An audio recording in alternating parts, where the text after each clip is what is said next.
Got it. What's up? Number 40, Michael DeBosch.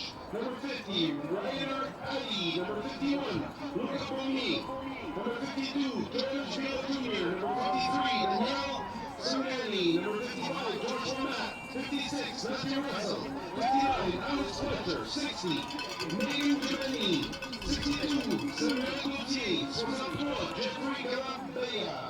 64, Luke McAvoy. 65, Aiden Matalajavi. Number 80, Brendan Kehoe.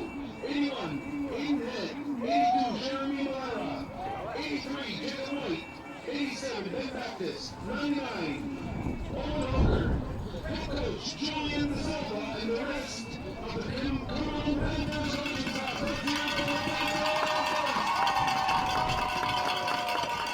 And now, introducing members of the Vikings. Number 1. Welcome, everybody, ladies and gentlemen, to the Peewee Inter-Provincial Bowl between the Cumberland Panthers and the ill-bizarre Vikings. Vikings in the black and yellow, Cumberland Panthers in their traditional blue. These are the champion representatives of both Montreal and Ottawa. And we're about to get ready to get going here. We are live. HESN bringing you the Inter-Provincial Bowl along with our Quebec partners here. Welcome and get sharing the link.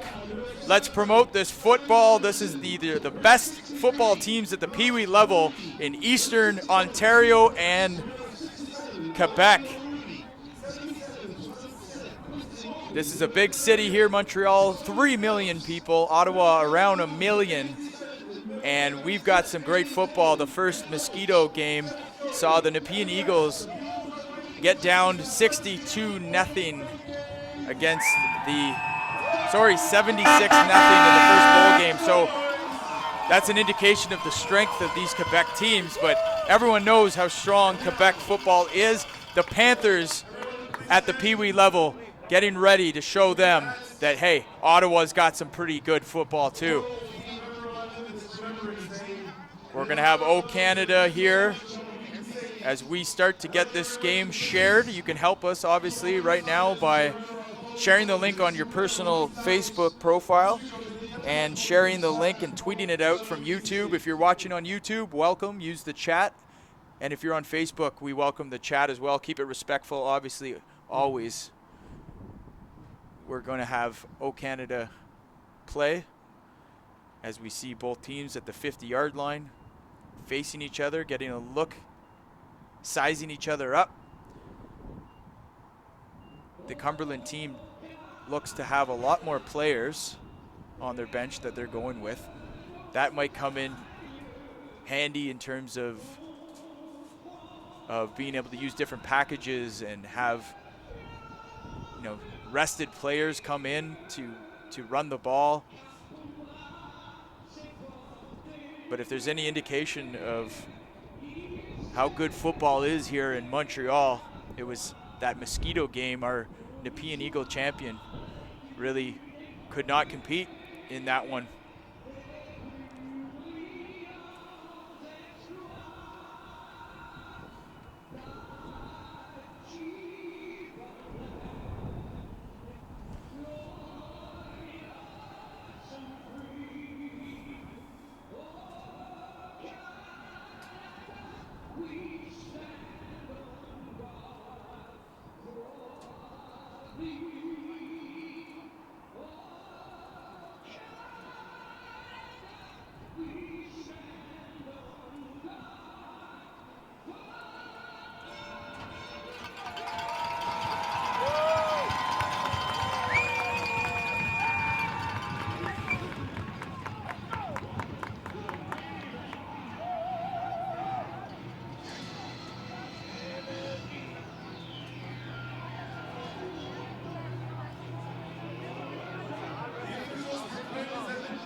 So it's the Inter-Provincial Bowl Series, and the second game today we have for you is going to be the Cumberland Panthers and the Ile-Bizarre Vikings. Captains meeting at half for the coin toss. And I don't know about you, but I am excited about this one.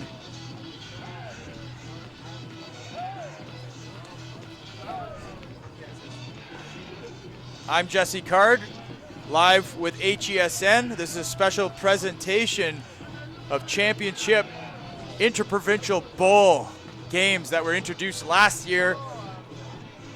The all-time record or standing right now is 3-1 Quebec over Ottawa, or Montreal I should say. Montreal versus Ottawa. There's a lot more football being played outside of Montreal in the province of Quebec, but this is the big city, second biggest city in this country, and they've got some good football here in Quebec.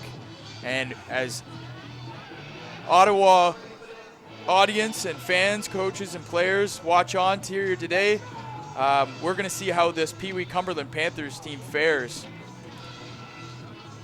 They have some very good football players here, and we can't start this game without talking about number 35 on the Cumberland Panthers. Their running back, that would be Khalid Campbell, being talked about in the Ottawa parts as maybe a generational running back here. He's still young, he's got a lot of football left in him, but the Ottawa fans hoping for a competitive showing here by this Cumberland team. Cumberland, obviously very, very proud organization in NCAFA in Ottawa. They've won at the Ontario provincial level, winning a championship in the OPFL last summer at the junior varsity 15 and 16-year-old age group. There's rumors about them possibly approaching summer football differently out in the East. Announcements maybe being made in the next couple weeks about that. And on the other hand, I don't have too much information about the Vikings, but just from first glance, they look like a big football team. They're not dressing as many players here today. Their bench is shorter for sure, but some big bodies. So I think they're going to be relying on players to go both ways. And you know that if they are here in the bowl game, they've had a successful year. They can move the ball well on offense, and they can hold teams to low scores. That's how they've gotten to the Inter-Provincial Bowl. I'm excited to hear. We've got kickoff coming up right now. Like I say, you can always help promote football. Share the link on your personal profile. Go down to the bottom of the video player, click share, write a little note about you're watching the Inter-Provincial Bowl. There's no football in Ottawa this weekend because both Ottawa U and Carleton are eliminated. The Red Blacks, of course, on a bye, and the Montreal Alouettes are done their season. So the Panthers try a squib kick. It doesn't go 10 yards, and it's just going to be blown dead by the referees. So the Panthers are going to give a short field to the Vikings. And without really knowing anything about the teams, I wonder about this sometimes, changing your plan of attack, trying to go for an onside kick to start the game, now puts your defense on their heels a little bit. So here we go. We're going to have a look at the Vikings for the first time. They're in the I formation, two big running backs back there for the Peewee level. They're going to hand off up the middle to number 23. That's Antoine Raymond with the carry. He's well defended by that Cumberland defense on first down.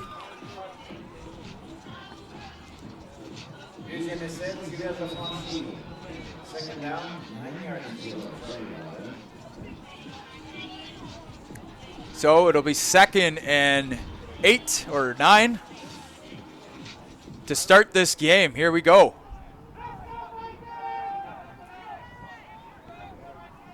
Quarterback out of the shotgun. He's got two running backs to his side. And he's going to look to pass. He rolls to his right, fires right. Nobody there. A little bit of confusion on the route by the receiver there, but it was well defended by that Panthers defense. They were right there. Khalid Campbell playing defense as well. They're probably going to ask him to play both ways today.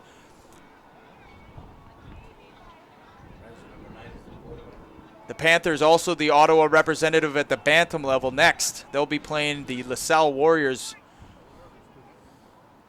And obviously, you know about the Big Ten Midget Conference. That championship, the first one ever, is coming up as the last game, which will be the West Ottawa Knights and the Sun Youth Hornets right now. The Vikings quarterback, number 10, Glenn Valentin, takes it himself off the right side, and he scoots out of bounds, which is good enough for a first down.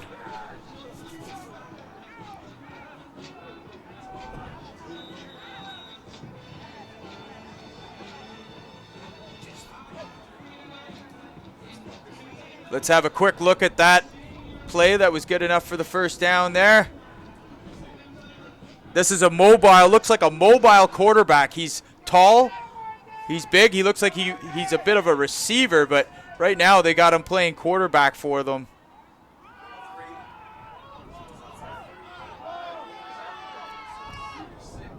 That's number 23. He runs out the left side. That's Antoine Raymond, but it looks like he kind of is limping a little bit after that run. He might have had his Achilles kind of hit there as he scampered out of bounds. I'm getting grief up here because I'm calling what kind of injury their guys are getting, but I played a lot of football. I know those Achilles, when you just kind of get a foot or a hand on that can hurt, especially in this cold weather. So here we go, out of the shotgun formation, 2 receivers up top, 2 below. He just takes off, has an opening, and he's going to make it around the corner, up into the far side, but he's tackled by number 11 on the Panthers defense. That's Cordell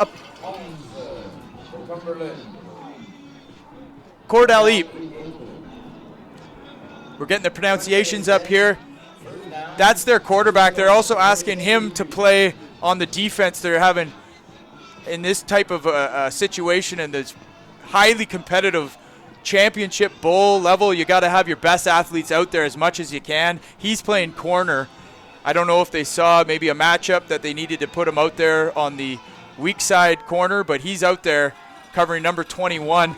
But right now, it's the Vikings that are hand off to number 23, who kind of rumbles his way forward. The O-line pushes him into the end zone. No signal from the refs yet.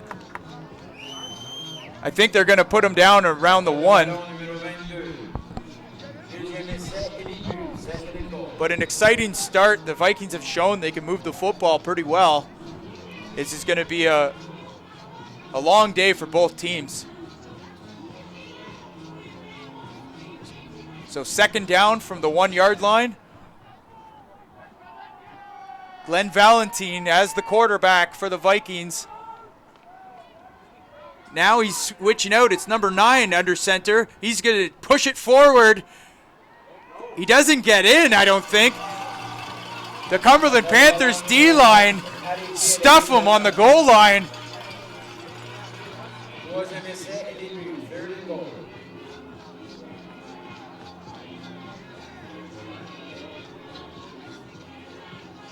So the Panthers defense right now, bend but don't break mentality.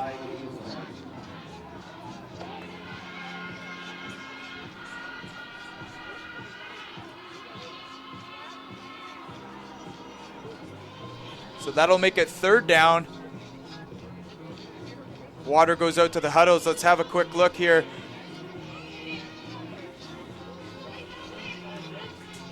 So the Panthers showing right now on defense that they can hold these guys. And a great push there to grab him. Number 90 on the defense pulls him down by the back of his jersey, preventing him from rolling into the end zone. I think we're in for a good one here, ladies and gentlemen. early in the first quarter, 7:57 left. The Vikings on the 1 yard line.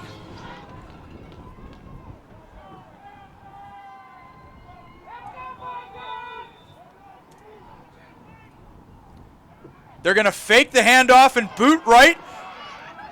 He's got space and time, and he gets into the end zone. No flags on the field, that will stand. So the Vikings draw first blood in the Peewee Inter-Provincial Bowl series against the Cumberland Panthers. That's number 10, Glenn Valentine, that scampers around the end on the naked bootleg.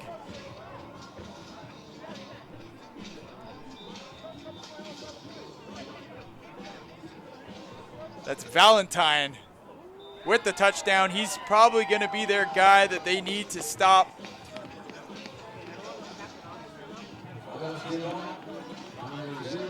We'll see if we can get a replay there. We see the scoreboard changing right now to reflect that touchdown.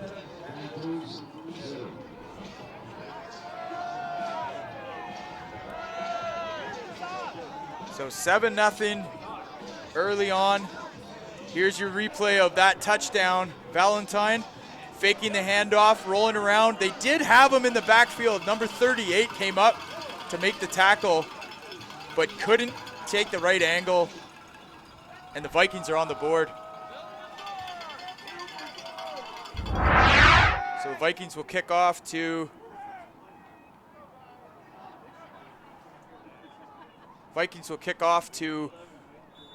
the Panthers, and we'll see the Panthers offense for the first time here, led by running back Khalid Campbell. A lot of eyes on this young gentleman, touted as maybe a generational running back in the Ottawa area. This one is going to squeak by the Panthers returner, but he does deke a few people out. Cordell Appel is going to take his offense from the 10-yard line and see what they can do against this Vikings defense.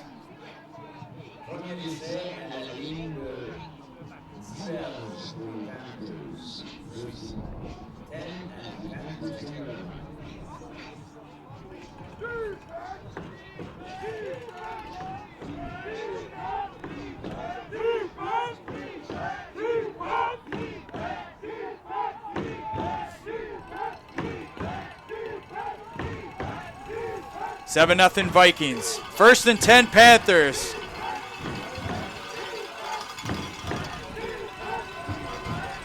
Appel running out to talk to his receiver there.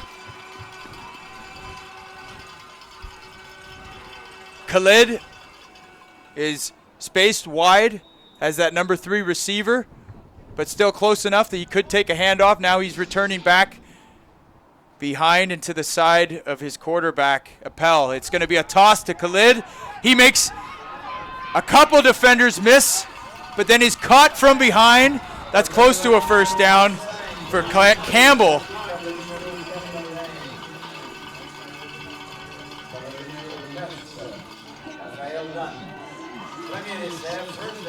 It is a first down. There's enough there. So we see Appel out of the shotgun in that. They like to use a running back to the right or the left of the shotgun quarterback position.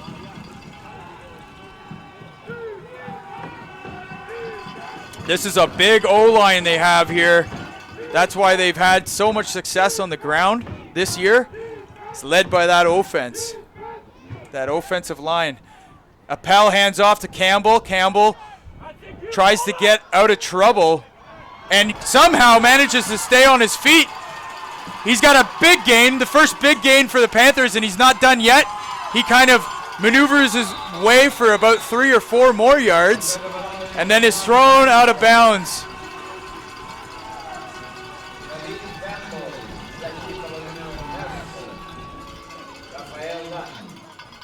And I can tell you from here, there's a lot of excitement when this guy gets the football.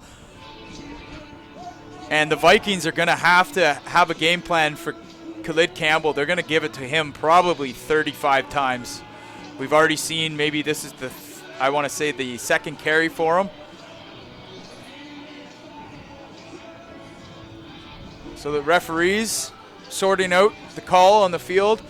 There's the free safety for the Vikings wearing orange cleats, and I keep thinking that there's a flag on the field there. That's number 47, I believe, on the defense. No. Number 42. That's Jeremy Magne DeRoy. Now he's come down as a safety. He's kind of patrolling the line like Paumalu would. Keep an eye on him. So on first down, Appel over the middle. It's complete to number 38, but he loses the ball. Are they going to say that's incomplete? Or are they going to say that that's a fumble? He was saying it was incomplete. Now he's changed his mind. I don't know if he's sure. It is an incomplete pass. Fortunately for the Panthers, I don't think he had hung on to the ball long enough for it to be a fumble. I think that's a good call.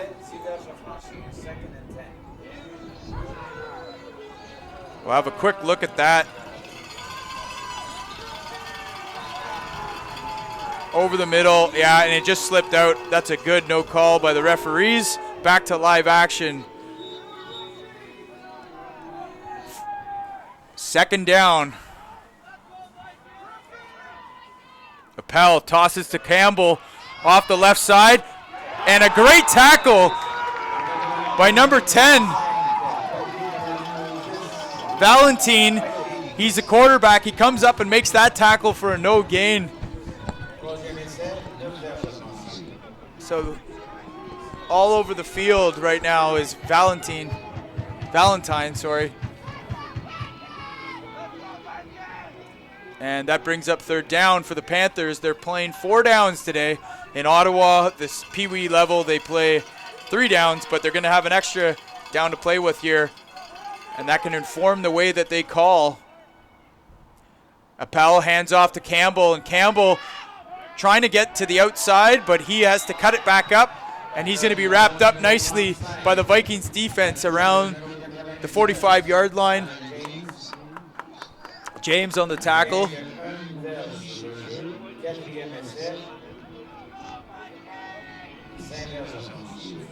So on fourth down, the punting unit will come out for the Panthers. They opened the game with a short kick that didn't go 10 yards, and they gave the Vikings a short field to work with. The Vikings went down and scored on their first possession, making it 7-0 as a timeout on the field.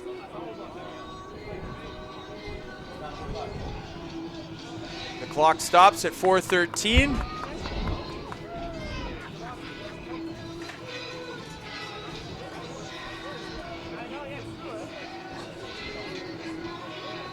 We've got the Inter-Provincial Bowl between the Il Bizarre Vikings and the Cumberland Panthers. We'll be back after the timeout.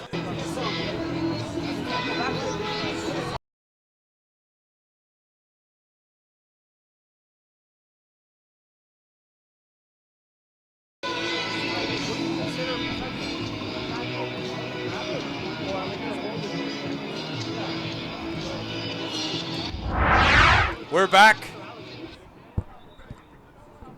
Fourth down situation for the Cumberland Panthers.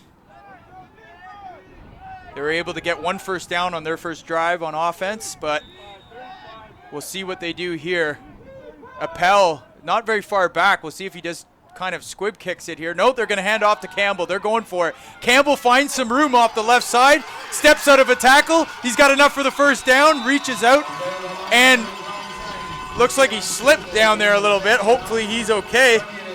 He gets up. No harm, no foul. But a risky call on fourth down for the Panthers. But they're showing here that they're not afraid to take some chances if it means that they're going for the win. And with the all-time Inter-Provincial Bowl series at 3-1 for Montreal over Ottawa, they want to get one here for Ottawa.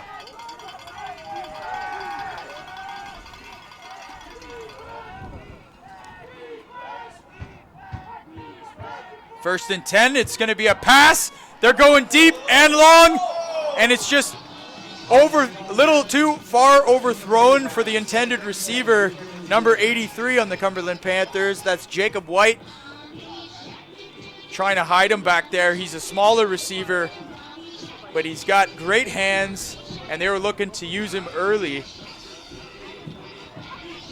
But that goes incomplete.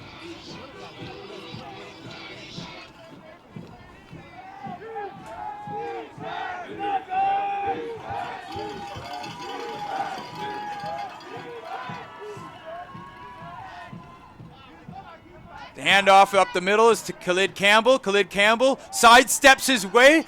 He is so elusive, and he can work in very, very small confines. So he has already stepped out of a few tackles. They're going to have to be careful and make sure they wrap up because he's a dangerous running back. Appel also can keep it himself, fake the handoff and keep it himself. So it'll be interesting to see how the Vikings play this very, very dangerous offense for the Panthers. Right now, Appel's under center. It's I formation, a big fullback in there. And Appel just takes it off himself. He gets loose. He comes up. He's got the first down. He's still going. He is a big, big, tall quarterback. And now the aftermath of that play is two Vikings defenders laying on the ground as they just trucked through that defense.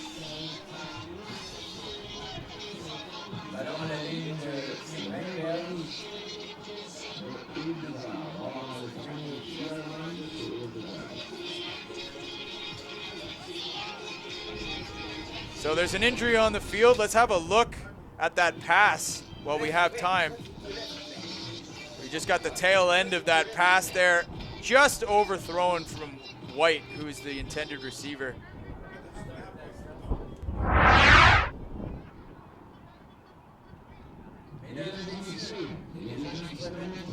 It's good to have you here in Montreal. We are live on HESN.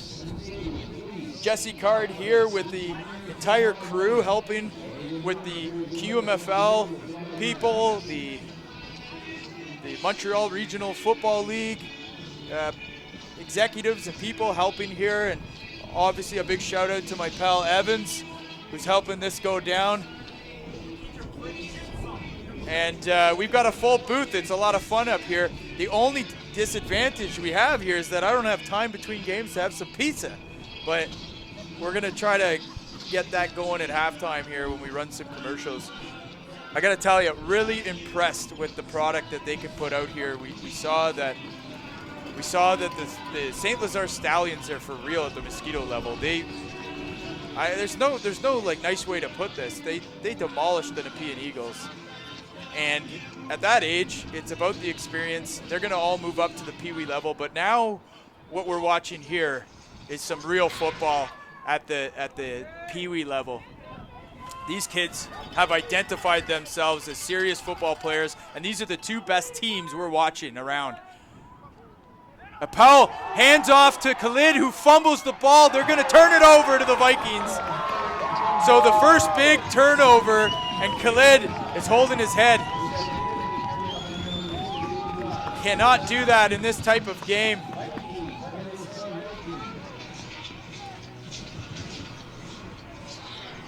So the ill-bizarre Vikings will take over on offense at the 15-yard line. But both teams have shown they can move the ball. The Panthers had some success there. I think they had 3 first downs. They converted a 4th down as a handoff to Campbell, got them a new fresh set of downs. And of course, the Vikings were able to score on their first series with a naked bootleg by Valentine.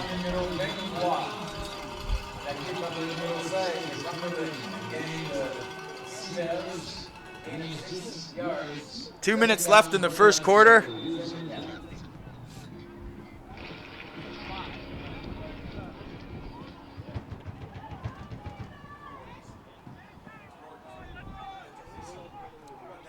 On second down, a lot of misdirection. They finally give it to number 11, who's got a lot of space, being tracked down by number 36 of the Panthers, who misses his tackle.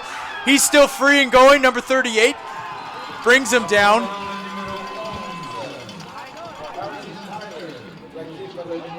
That was number 38 on the tackle.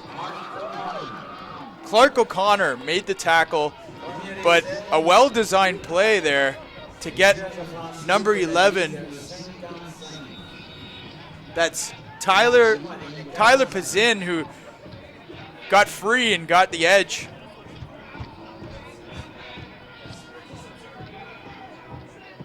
And those are challenging plays to defend because they take so long to develop. So let's have a look at that play there on the Inter-Provincial Bowl replay graphic that we have up here. They just got the end there, and the corner had already kind of sucked in too far, lost contain. And thankfully, O'Connor was there. We're going to go back to live action. Now, 23 with the ball. He gets all the way up near the first down, maybe a yard short. It'll make it a 2nd and short situation. The ball carrier, number 9.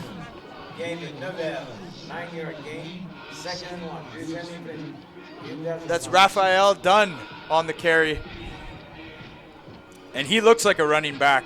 A lot of similarities to Dunn and Campbell.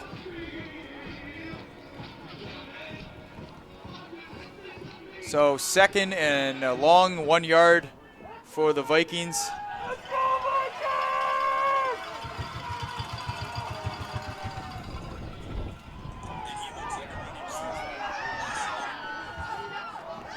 Number 11's got the corner there. He's tackled by number 36 on the Cumberland Panthers. That's Hugo. Tackled by number 36 by Francis. Dujami with the tackle, but that's enough for a first down, and it's going to be 1st and goal for the ill-bizarred Vikings.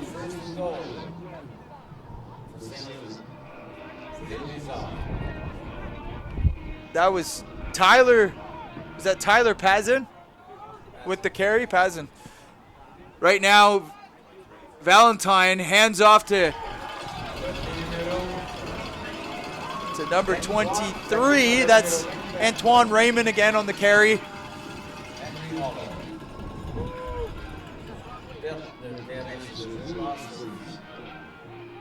So now they're about 5 yards back from the original line of scrimmage. It'll be 2nd and goal. And a timeout on the field. It's 7-0 here at the end of the first quarter.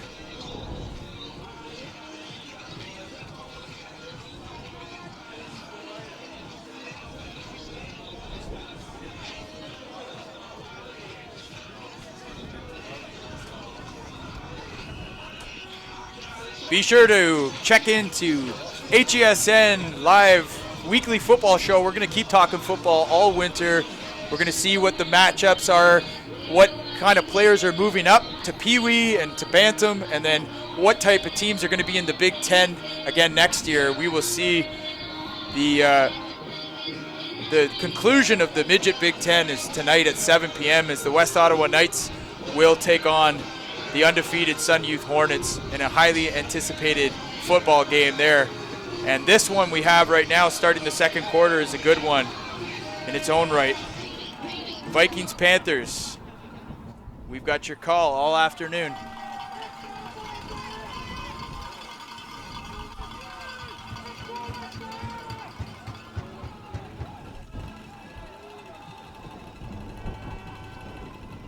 Here we go. Fake handoff, fake reverse. And that's Valentine takes it in himself. The second running touchdown for the quarterback, and rightfully so, he takes a bow. So the Cumberland Panthers down now, 13-0. The extra point to follow. but a nice play design. They've run a couple of these types of plays where the quarterback just hangs maybe 2 yards back after the snap, and they have a lot of misdirection coming. And this time he fakes the receiver coming around, and he keeps it himself, and he walks into the end zone untouched. Let's have a look at that play.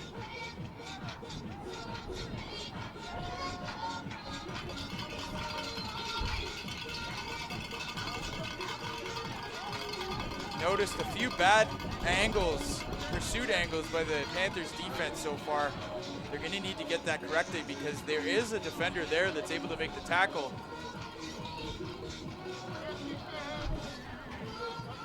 So 14-0, the beginning of the second quarter. Our replay a little sketchy because of the CPU. But that's okay.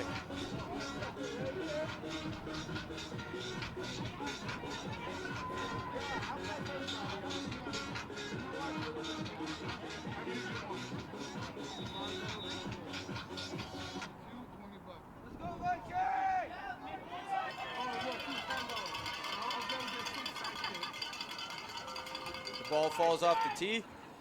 Vikings will be kicking off, and the Panthers offense will get the ball again and see what they can do to get back into this game. It's going to be covered up by number 36, and he is tackled low and upended.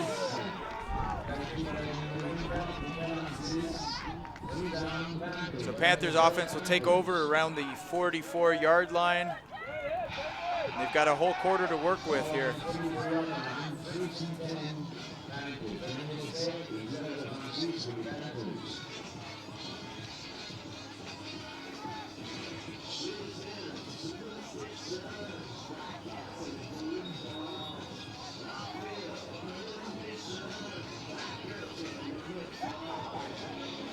Have a quick look at that tackle. That's number 36, Hugo Dumeni, getting upended. So back to live action.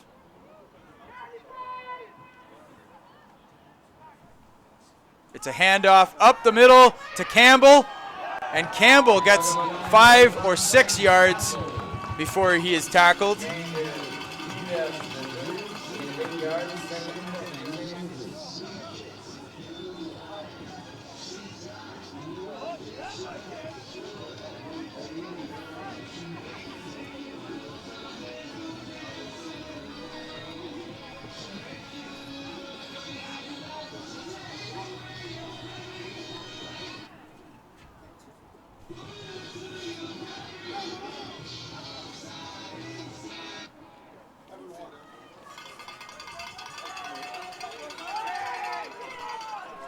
Got a few updates we'll get to after this play. It's a handoff to Khalid Campbell, who's stopped in the backfield by number 42. That's the free safety for the Vikings. Jeremy Magny DeRoy, wearing the orange shoes, got in the backfield. We talked about him prowling along the line of scrimmage. This time, he sniffs out that run play on second down, and the Panthers lose 2. So a critical third down situation with 10 minutes left in the second quarter. Panthers down 14-0. Ottawa down 1 game today in the Bowl Series. Out of the shotgun. They're going to look to pass. He's trouble finding anyone open, and that was luckily not intercepted, but there's a late hit on the quarterback. That's number 5. Hope McCabdy roughs the quarterback, and that might give the Panthers a fresh set of downs. It will.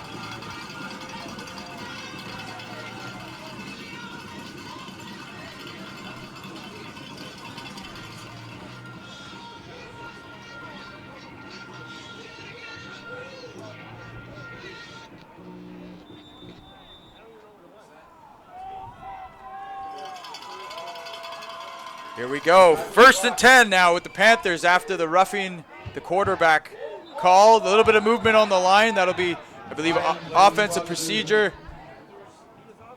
So they'll move it back 5 yards, 14-0. Got an update out of the East Coast. 12-0 St. FX over SMU with 11 minutes left in the first half of the Subway AUS Lonely Bowl. And we'll be seeing some updates from the OUA and the RSAQ. Laval playing Montreal to see who will represent Quebec. And right now we got Inter-Provincial Bowl at the Peewee level.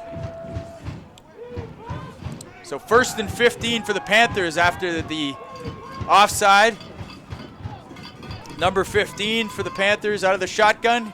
He's going to rely and hand off to Khalid Campbell.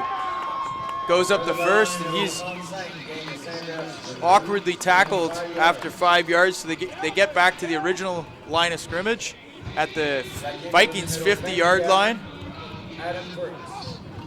That's Jackson Plante. Jackson Plant, who's the quarterback for the Panthers.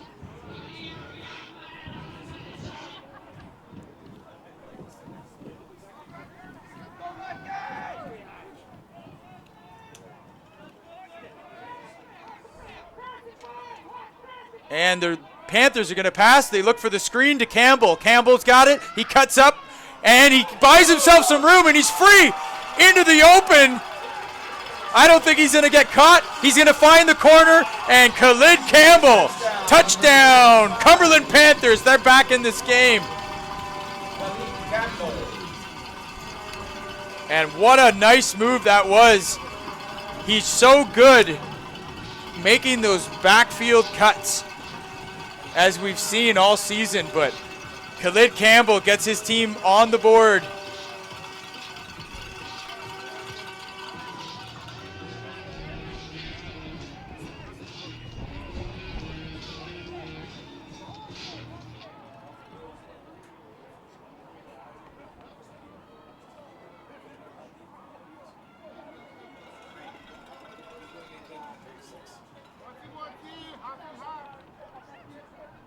So the extra point to cut the Vikings lead in half is no good.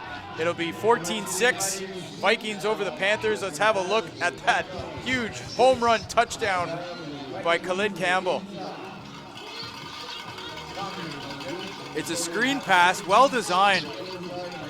The defenders were over pursuing, but look at that cutback right there and the speed to boot. And no one's gonna catch him as he steps in.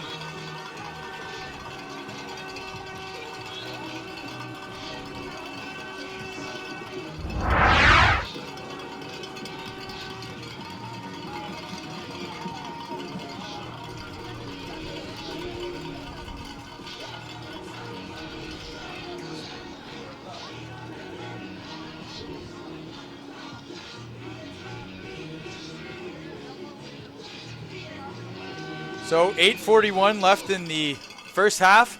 We've got a ball game here, 14-6. And we're off.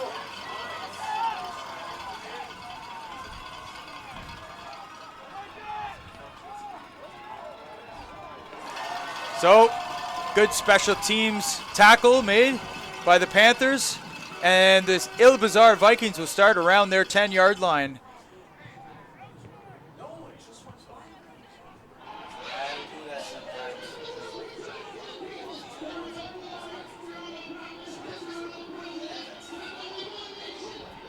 Ballon à la ligne de 12, ball on the 10-yard line. 1st and 10, Premier Regis, in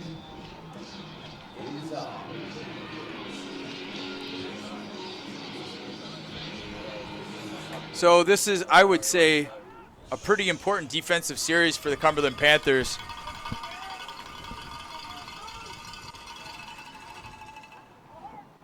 They've got their two rush ends standing up. They're going to hand off, the Vikings are, off to the right side, and it's well played by the Panthers defense. So that's number 23 with the carry. Antoine Raymond gets wrapped up by 3 or 4 defenders. on the D-line for the Panthers. You got Brandon Coe, Luke McFoy, Samuel Gettier, and they're going to have to play well-disciplined ball. There's a lot of misdirection by this Vikings offense, so they're going to have to stay patient and get their eyes in the backfield. Right now, they're out of the I formation, and Valentine just doesn't like what he sees and advances the ball up the middle himself for maybe a gain of 2. That'll bring up 3rd down.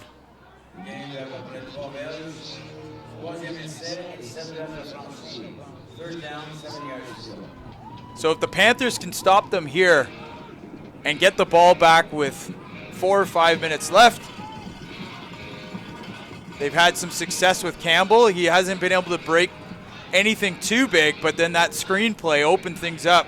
So what they need to do is get Campbell the ball as often as they can in space. And maybe we'll start to see him moved out to the wide receiver position. Right now the Vikings are relying on Valentine on his legs. He's got 2 touchdowns already. He throws it out to Antoine. And Raymond takes it up.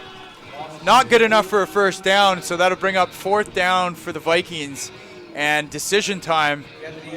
But this far back in their own zone, you got to believe that they want to. It's a battle of field position here, and especially with the wind blowing the way it is.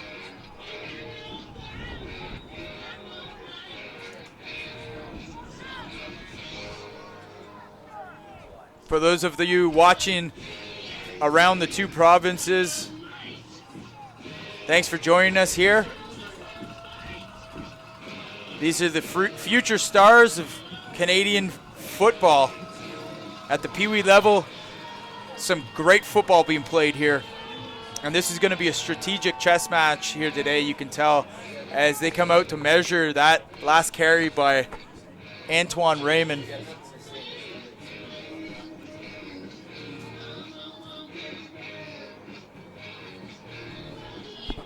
So I think he's going to be short.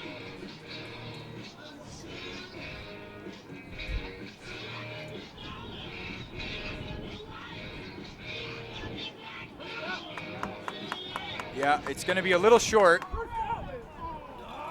And 4th down will come up. But now, what will the Vikings do? Will they elect to keep the offense out there? They've got that big, strong quarterback, Valentine, and he is more than capable of just pushing forward for the 1st down. So on the other hand, if they do go for it and for some reason the snap is bobbled, they're handing the ball over with loads of time to the Cumberland Panthers deep in their end. So we'll see what they do here. They're going to come out with I formation.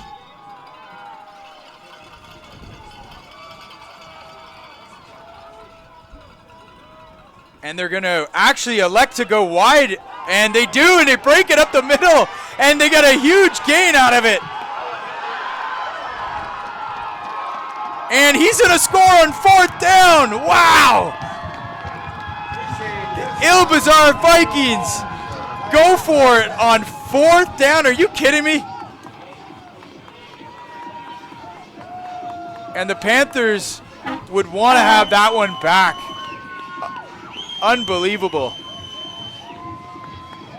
It is a surprising call where they waggle down their receiver on the top of your screen, and he comes around and they hand it off to him almost like a jet sweep. But on 4th down, you thought they were just going to push it up the middle with their fullback. And you got to give it to the coaching staff.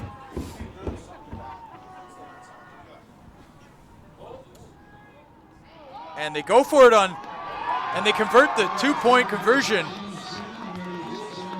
which also could be a big deal down and towards the end of the game. It's 22-6.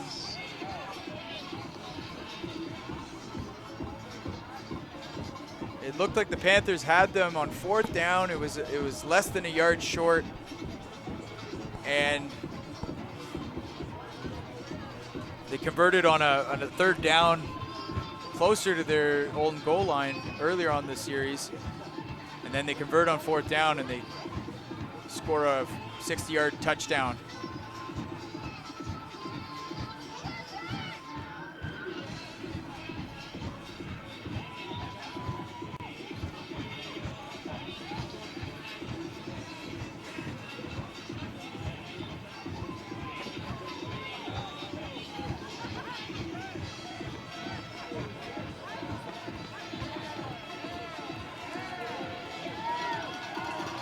Vikings going to kick off to the Panthers here now. 22-6 is your score. 6 minutes left in the second quarter.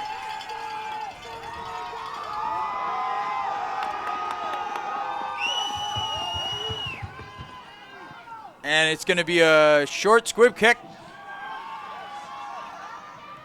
16 comes up and lowers his shoulder as he goes out of bounds. That's Vincent Griffin.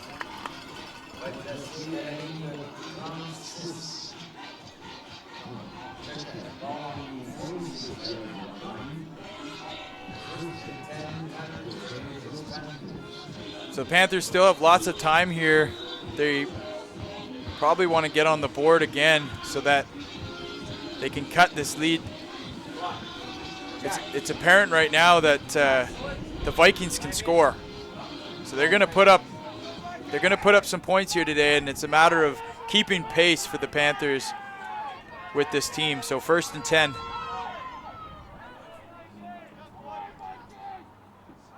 Plante's going deep. He's got his man. That's a Powell who's open, but he had to come back to the ball, so he's going to be tackled. You have to be careful not to be stripped of the ball there as he's fighting for extra yards. But they get 30 yards in a hurry on that completion.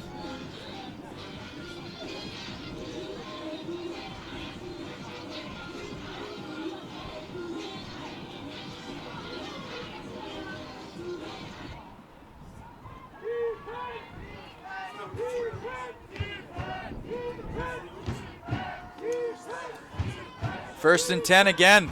Plante. He completes it to Powell again, who spins his way. And he's gonna take it up to about the 31-yard line, or sorry, the 29-yard line, and make it 2nd and 2 yards. So hard to make any yards on this defense there. A pretty disciplined group.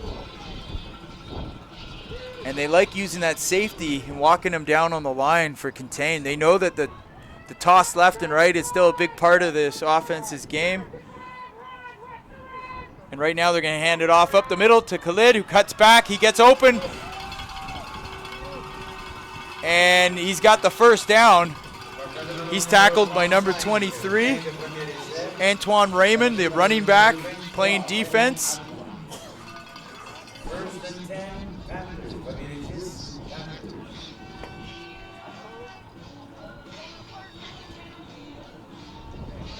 So remember, the Panthers have scored on the screen.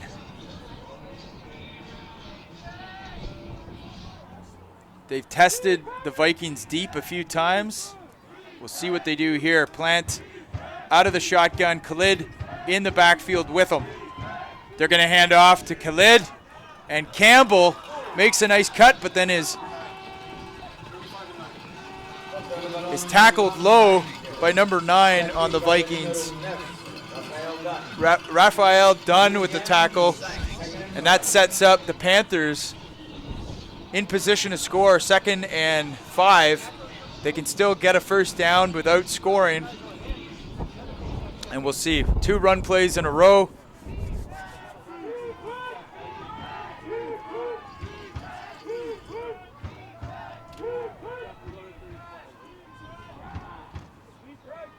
It's another handoff, 3rd in a row to Campbell. And Campbell dances his way into the end zone.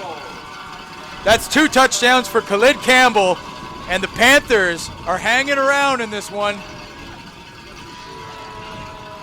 22-12 with the extra point coming up. They might choose to go for 2.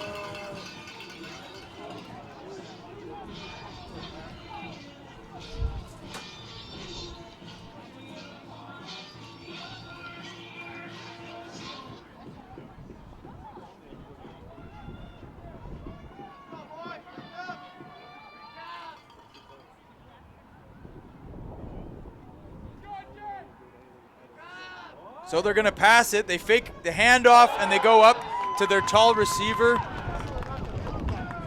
Cordell Powell, and that's too difficult of a catch to make, so that goes incomplete. Let's have a look at that touchdown run. Khalid Campbell, so good, just with his feet moving alongside laterally as he dances into the end zone.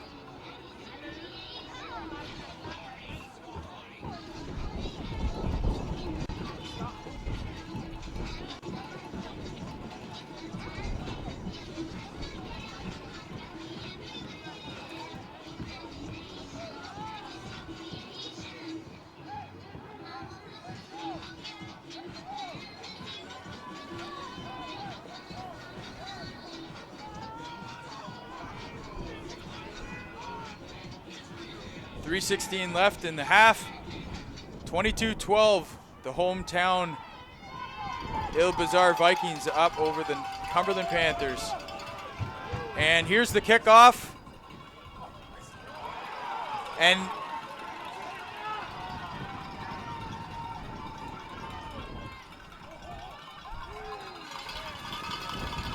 Magne DeRoy has trouble handling that kickoff from the Panthers. But they'll take over. They'll have a long field to work with. And we'll see what they do.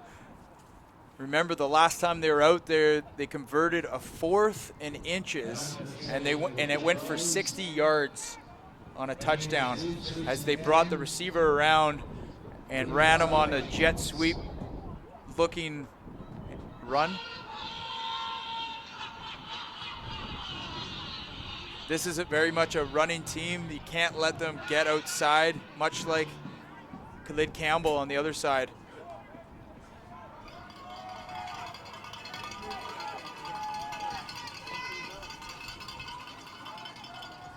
Right now it's a straight dive, and he does find some space, but a flag comes out. I think the wide receiver on the top of your screen was called for holding on his block. He's trying to block the corner there. I think that's number 80, Brandon Tahoe. But that can't be number 80. My apologies. It's hard to get a number from up here. We're way up in the press box.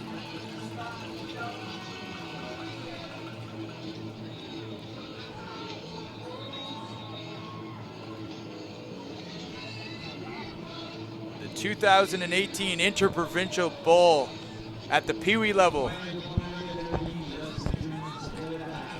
My prediction was the Panthers would get a win for the Ottawa side here at the Peewee level. They're down 22-12 heading into half, but the Vikings have the ball here. So the officials talking things over here. They're blowing the whistle in though, and the clock will start. Changed his mind, he started it. Okay, and it's going to be a handoff to number 23. That's Antoine, who gets a few. Antoine Raymond getting most of the carries for the Vikings. He has it up around the 15-yard line.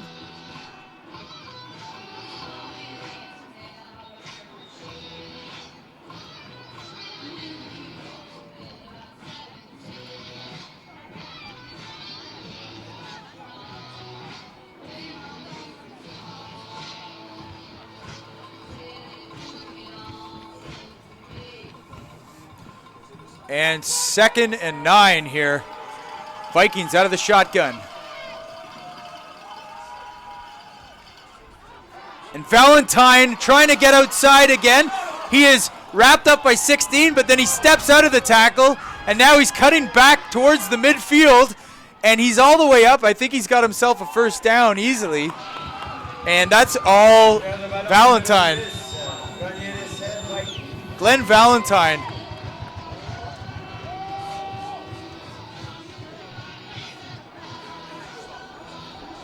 You've got to be able to tackle when you start playing high-level teams like this. And number 16 did have a chance at him. That was Griffin Vincent that had a chance to tackle him, but couldn't hang on.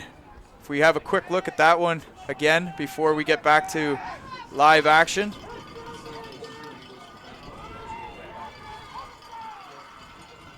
Okay, back to live action. We'll look at that replay later. It's a fumble. Did they jump back on it? I think they do. They get it back. So that'll be 2nd down now. 2nd and a long 15 yards. Only a minute left in the half.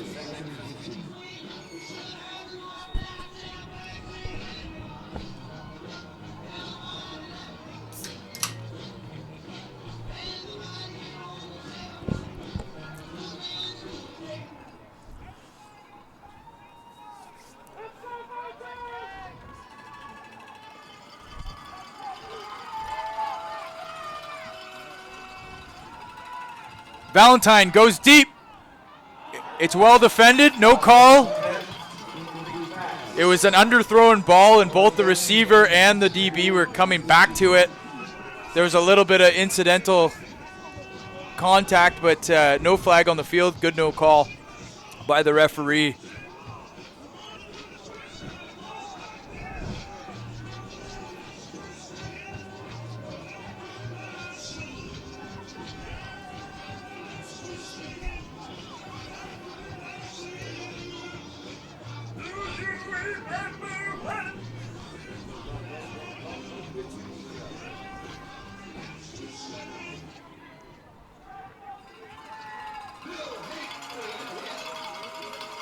All right, here we are back at it. Valentine, the quarterback draw. He's got almost a first down. Great call there by the offense. The ability, that makes it so difficult on the defense because they have to keep a spy on that quarterback. We saw he's already got 2 rushing touchdowns, and you cannot let this guy get outside, but then he comes back, and as soon as there's a passing situation, he sits back there, and then he takes it up the middle himself. That puts a lot of pressure on the middle linebacker of the Cumberland Panthers.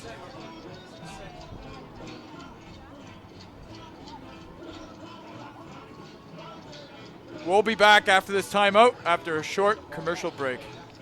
You know, this is, as much as people say it's a hockey town, this is really a football town, and I think the Red Blacks showed that by selling out every game this year. Message from the very first year that they play with us that it's always a lot more than just football. We come together as a group. These kids meet people for the very first time in their lives, and they have to figure out a way to get along with them. They got to figure out a way to trust the guy that's lining up on every play right beside them. You know, the thing that I was most amazed at when I came here was the depths of NCAFA and how deep that runs, and from 6 years old all the way up to 19, plus then you have the junior programs, plus you have, you know, obviously 2 universities, and I think, you know, if I'm an outsider coming into Ottawa and not knowing this. And we are back. 23.6 seconds left in the first half of this Peewee 2018 Inter-Provincial Bowl game. Vikings, Panthers. Here comes that reverse. He cuts it up and then cuts it back inside. Panthers going for the ball there, but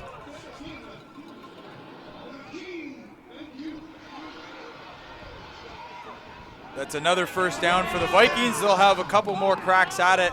This is an imperative series. If the Panthers can get out of the half down by just 2 scores, They've got a chance, but they're going to have to do it on defense here.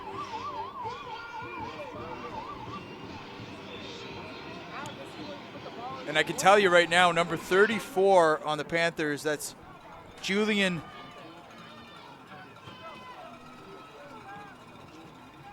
Napik.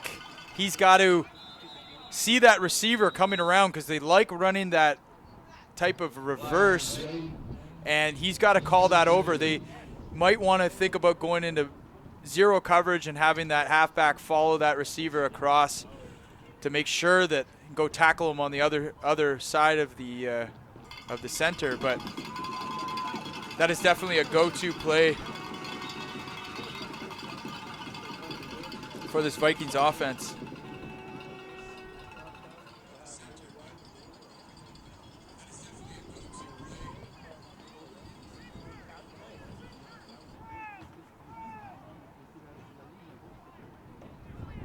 So, last play of the first half, sorry.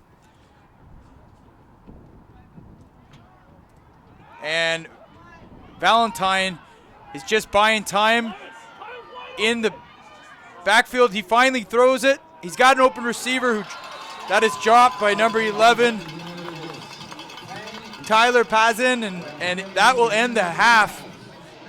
Your score, 22-12 for the host Vikings. We'll be back after a few short commercials. Ladies and gentlemen, stick with us. We'll have the conclusion of the Peewee Inter-Provincial Bowl, followed by the Bantam, where the Cumberland Panthers and the LaSalle Warriors will hit the field. And our last game's kickoff, starting at 7 p.m., will be the Midget Big Ten Inter-Provincial Bowl Championship between the West Ottawa Knights and the Sun Youth Hornets. I'm Jesse Card, live with HESN. Don't go anywhere.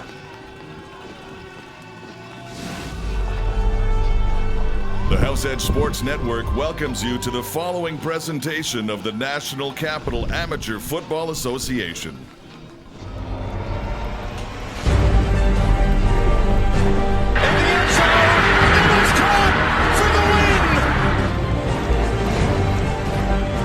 Yeah. Okay.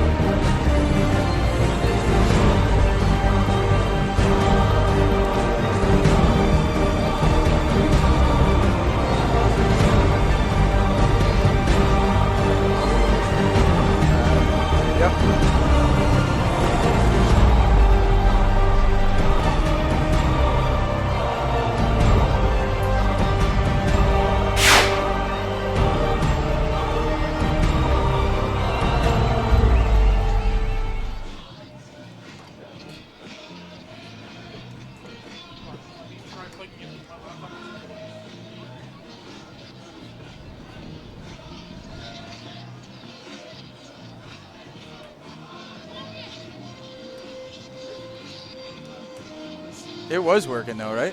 We had it up for a bit. Yeah, this was. Yep. Yeah, I had it for a bit. Then it just went off, yeah.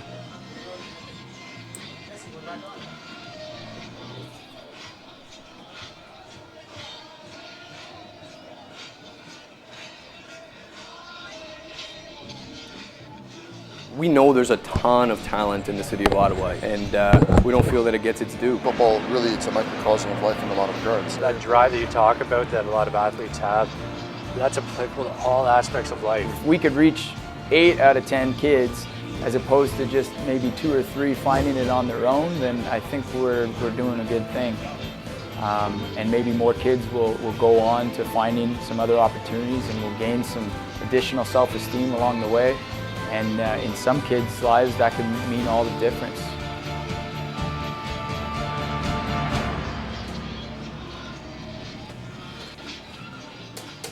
And number 89, Jesse Card. I'm from Ottawa. I grew up playing football in the National Capital Amateur Football Association for the Bell Warriors. And now I own House Edge Media and the House Edge Sports Network. And the CAFA holds a really special place in my heart because it's the community that I grew up with, spending 8 to 10 years playing football in the CAFA. It provided me an outlet outside of school, and it it helped give me an identity that I was a football player. Let's see your tackle or your pass. Between the L's and the S as Calvillo tries to go to work in the air. Woodcock's got it, and look out, Pat Woodcock could go. Only Malcolm Frank, he's not going to get there. I started playing Canada Knights when I was 8 years old. I say all the time it was a crucial aspect of my football career, because I just think about what possibilities might have been had I had a negative experience early on, right? And I was really fortunate to have some really great coaches and men that made a positive impact on my life at a young age. It taught me the game of football and taught me to love it, and it led on to some great things. The longest pass reception in Grey Cup history. 99 yards to Pat Woodcock, a former ball boy for the Ottawa Rough Riders. I think football, because I seem to be good at it, it provided this place outside of school and outside of my family that I could go to, and it provided a lot of self-esteem, being good at something early in your life. So ever since this first practice here at Linwood Park, I was on this mission to be the best football player that I could be. It gave me the opportunity to go on and get a degree in university and then eventually go on and get a master's in university. And what drives me now, after all these years coming back, is that we do have this amazing infrastructure in place with one of the largest football organizations in all of Canada. I had always said if I was to make it as a professional athlete, a goal would always be to play for the hometown team. Tackle there, 2nd and 6. Kennedy, play action. Here come the Bombers. Lets it go. Woodcock with the reception. It was a special opportunity for me to be able to come back and play in front of the people who had supported me so much through my NCAFA years and through my university years. And also it was special to be able to give back to the community that gave so much to me, and just try to present to people what football can really mean beyond wins and losses and statistics and that kind of stuff, and then it develops young men and can provide them with a lot of valuable lessons that go far beyond the football field. Knowing what the sport did for me, I don't think there's anything more important in my life than to be able to take those lessons and then give that back to the next generation, making it easier for them and accelerating their growth and their success. I don't think it stops at the end of practice or at the end of a game. I think that contact with the kids and opportunities that are available for them should span 12 months of the year, around the year, and sometimes that's as simple as providing them information about how other athletes and students have done it themselves and have been successful. When it comes to a university, specifically an NCAA university or a CIS university, recruiting a student athlete, it goes much beyond what your game film shows. It goes much beyond what your 40 time is. One of the first things they're going to ask about is your grades. Are you dependable? Can we count on you? Are you, do you do what you say you're going to do?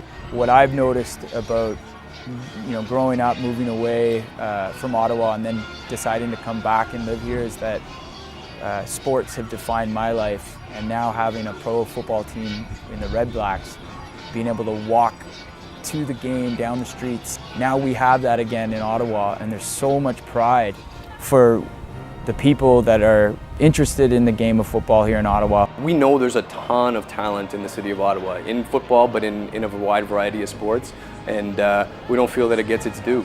And I think part of that is just because some of the athletes are not being presented the right information and not having the opportunity to really maximize their potential. The true important thing out of this game is helping other kids find that level of passion and commitment in something in their life, and it may lead to a CFL career for them, or it may not, but they're going to get something really valuable out of the experience. I'm excited for the future of this game in this country, and I'm honored to be a part of that development. And we're just getting started.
And welcome back to the second half of the Peewee Inter-Provincial Bowl game between the Cumberland Panthers and the bizarre Vikings. 22-12.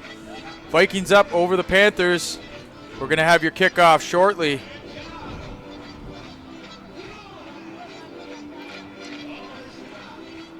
The sun has made an appearance here, and it's a beautiful day for championship football in November.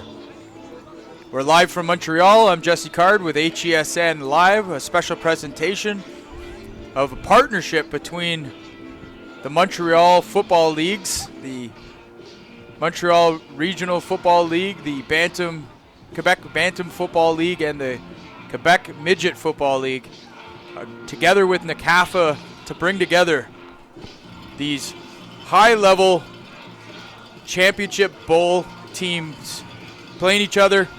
The Ottawa teams got to travel down to Montreal, to the big city, to take on Quebec football at its finest. And right now the Panthers are looking to come up with a game plan to contain number 10 on the Vikings, their quarterback, Glenn Valentine,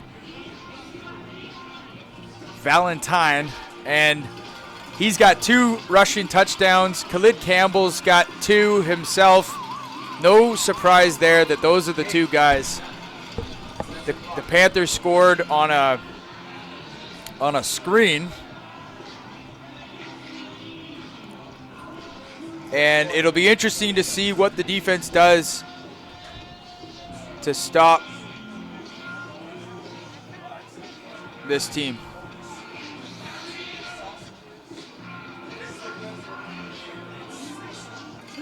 We'll try to find you a few replays here before we get to the kickoff. In the first half, Glenn Valentine, a very capable runner, took one in. He also had a naked bootleg that they scored on.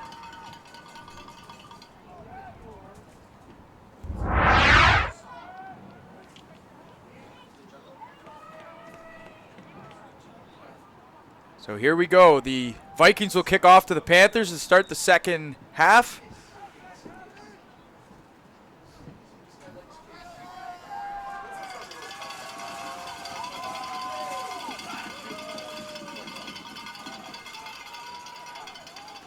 And here it is. The opening kickoff's a short one. It's covered up by number 38. And he finds a little bit of room. That's Clark O'Connor with the kickoff return, and he's going to give it over to his offense at around center field. So Khalid Campbell comes back on.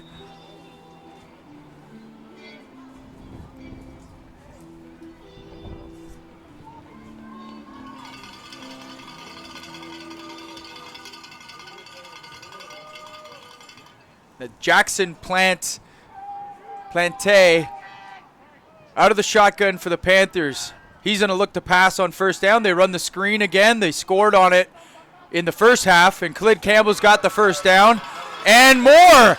He's up the sideline. No one will catch him. Touchdown, Cumberland Panthers. And he celebrates with Ryan Bike, and that's exactly what they wanted. They run the screen. There's 2 touchdowns scored on that screen to Khalid Campbell. So the Vikings will need to figure out a way to stop that. But the thing is, they're running the screen on the first down. That's where I think they got him by surprise. So they're going to go for 2 here.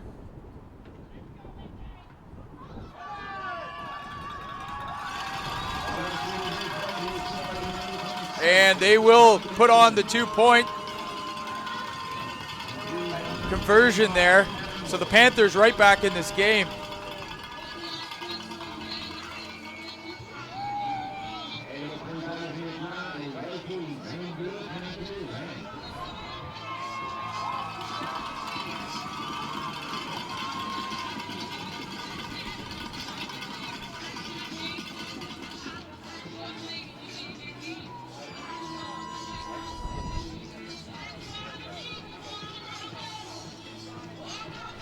Sure.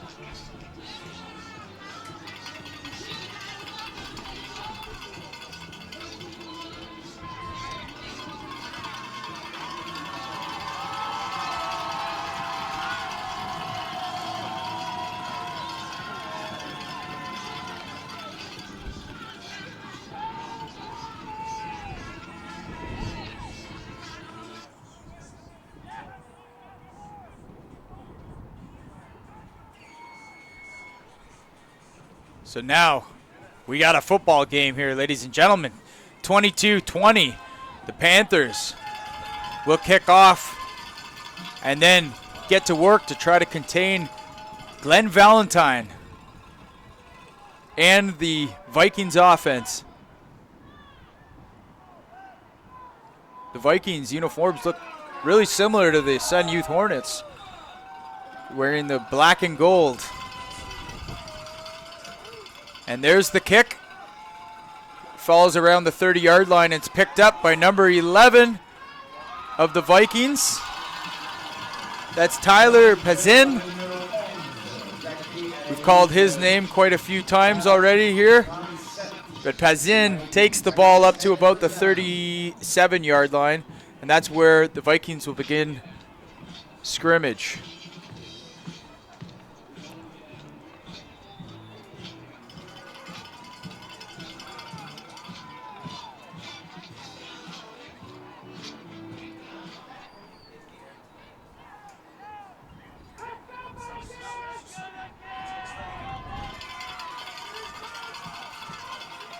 Valentine passes to incomplete. It's a dead ball. There, he was looking for Alexander Caparis. And the 50-50, 125 bucks. Winner's going to be called shortly here, up here in the booth, but good job doing 50-50. And second down and 10 for the Vikings. First pass went incomplete. Now Valentine out of the shotgun. It's another pass. He's going to roll to his right side, looking downfield. He passes, and it's intercepted by the Cumberland Panthers cornerback. That's number 16, Vincent Griffin. And if you remember a few plays ago, Vincent Griffin had a chance to tackle Valentine in the backfield. He let him go, and then that went for a huge first down.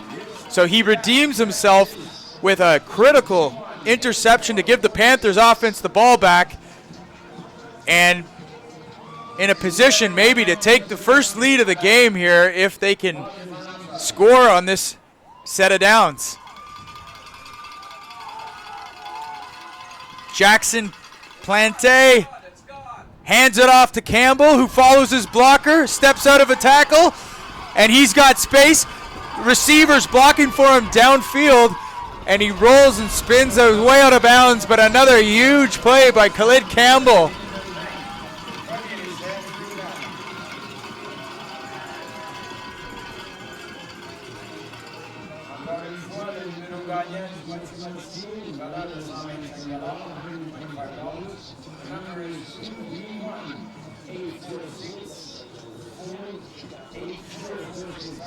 And ladies and gentlemen, stick around for a big announcement happening before the Bantam Football Inter-Provincial Bowl. Another joint venture being announced by the Quebec Bantam Football League and NCAFA. Khalid Campbell again slips out of it. He'll go in for another go-ahead touchdown for the Cumberland Panthers. They take the lead. No flag on the field.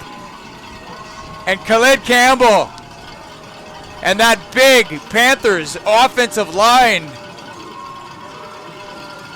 will get the Ottawa team the lead with 9:24 left in the third quarter. This is a hell of a football game here, ladies and gentlemen.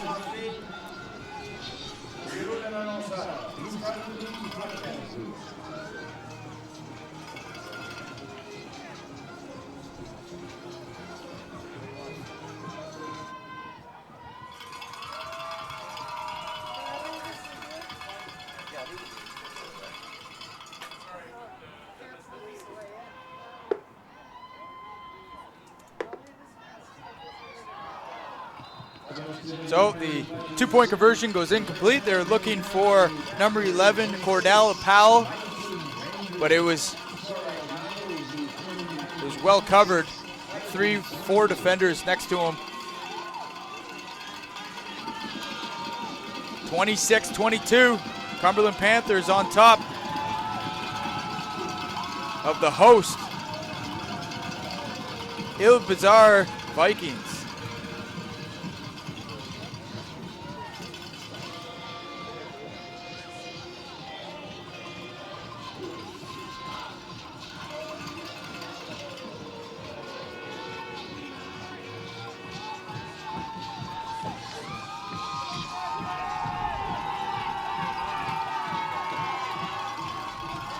So let's have another look at that run by Khalid Campbell on the Inter-Provincial Bowl replay before we get you back to live action here. And we're back after the kickoff is recovered by the Vikings and brought up to the 40-yard line. Let's have another just quick look at that.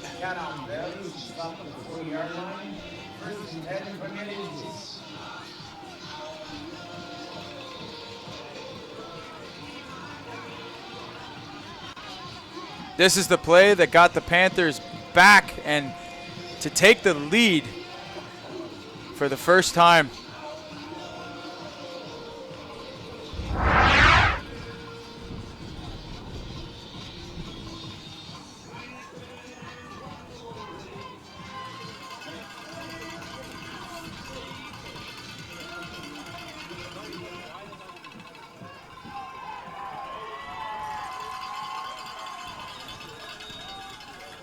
Vikings, 1st and 10.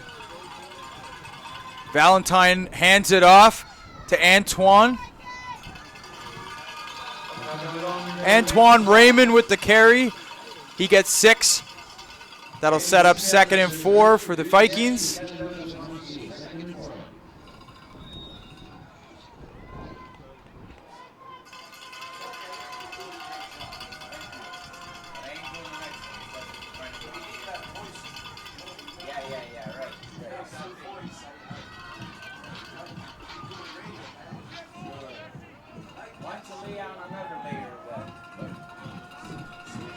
.21 down to the bottom of your screen. Adam Perks. And it's Valentine on the quarterback. He got to be tackled. He runs through 4 tackles, and he's off to the races. Only number 11 trying to get him, dives for him, doesn't get him. Appel had a shot, but Valentine's just too quick.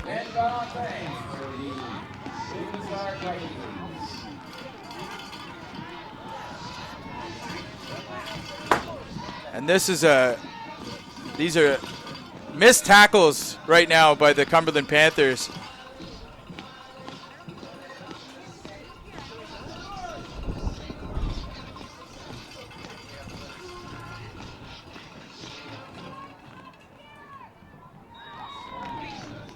So if we have a look at that touchdown, you see the middle linebackers there waiting. They see him.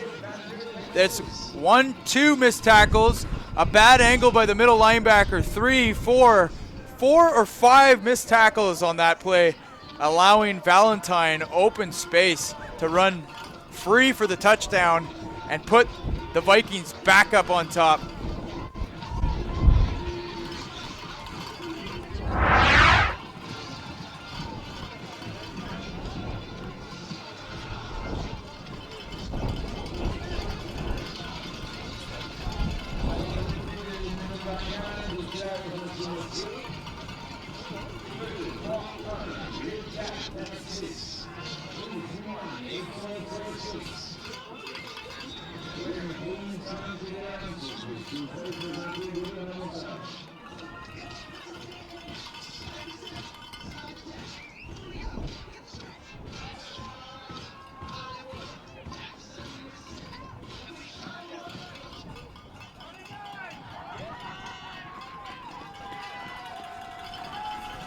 So the kickoff is a short one. It barely goes 10 yards. It won't go 10 yards, so it's going to be blown dead by the referees. And the Vikings will take over at center field, but the Vikings trying to get the ball back. They're now up 28-26. This is a great game. 8 minutes left in the third quarter. For those watching from Ottawa, the Nepean Eagles were defeated by the St. Lazare Stallions earlier in the Mosquito Inter-Provincial Bowl. Right now, it's anybody's game. And Plante hands off to Campbell. Campbell is tackled at the ankles by number 21, Adam Perks. And that's what happens. The big O-line at the center and the guard position are able to push back the D-line. And then once Campbell gets through just past the offensive line, he usually likes to cut it outside, and he usually steps out of a tackle. Not that time. Perks wraps him up and sets up a 2nd and 9 for the Panthers at midfield.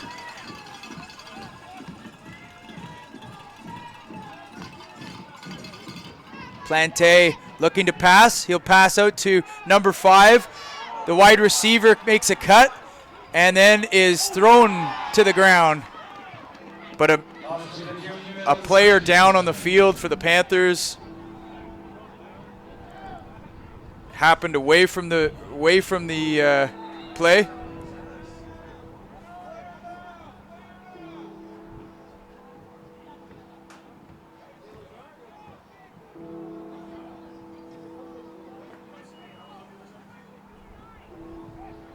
So the trainers will attend to the young player down on the field. He looks like he's going to be okay, and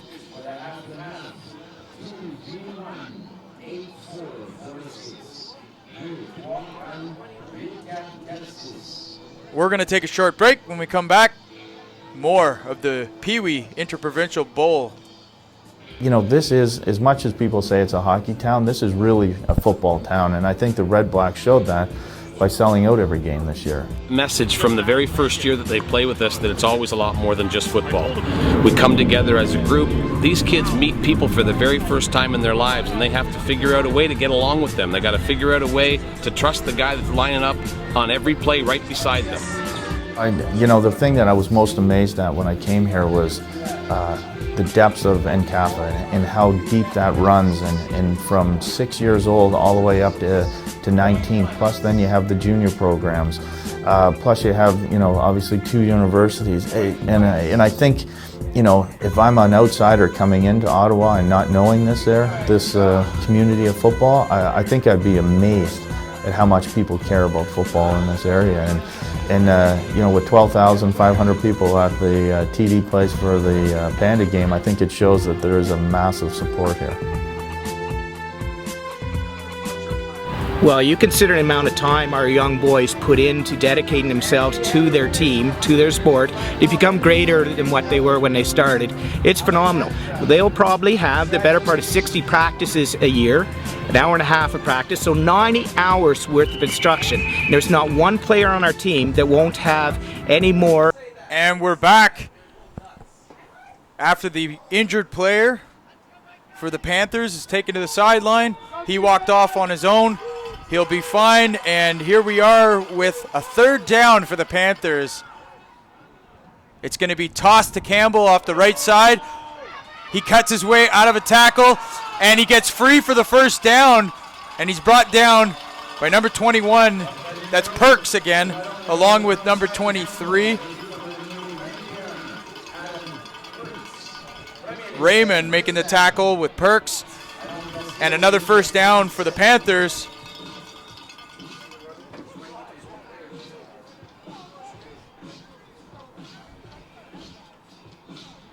We're live from Montreal. We've got the Ottawa football programs, the champions of the 2018 season, taking on the champions in Montreal at your Inter-Provincial Bowl series.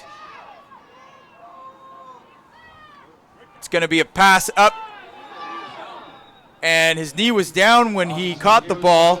That's Appel who can't do anything with that. That'll bring up second down.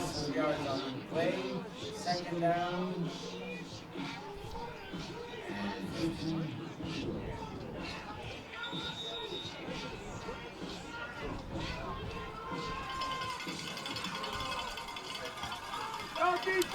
And a 2nd and 16 now. Jackson Plante as the quarterback. Campbell in trouble. He at least gets back to where they started, but nothing really happening on that down.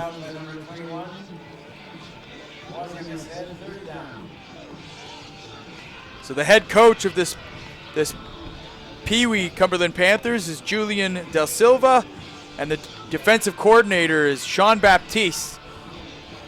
Julian Del Silva also calling the plays for the offense here. He had good timing calling those 2 screen plays, and this might be a situation for that screen that they'll try again. They've got 2 touchdowns with it already. So we'll see what the Panthers dial up on this play. And you can hear the hometown Panthers fans getting loud here.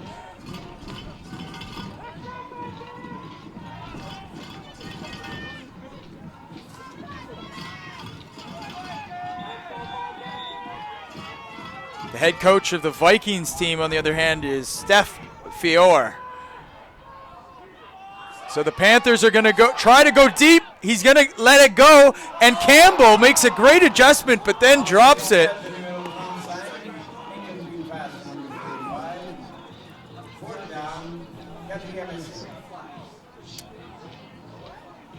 We'll have a look at that play that had a chance to be complete by Campbell. He did a good job coming back to that. But it was too hard to make. We'll have a look at this replay. Quarterback just pump fakes. Didn't like it, didn't have the right grip on the ball, and Campbell could have had that one. But we're back to live action here. 4th down, they're going for it. And they run the screen. This time it's deflected by number 42, the free safety. That's Jeremy Magny DeRoy getting involved again and knocking that screen pass down. And the Vikings will take over with 4:24 left in the 3rd quarter. They're up by 2 points over the Panthers, 28-26.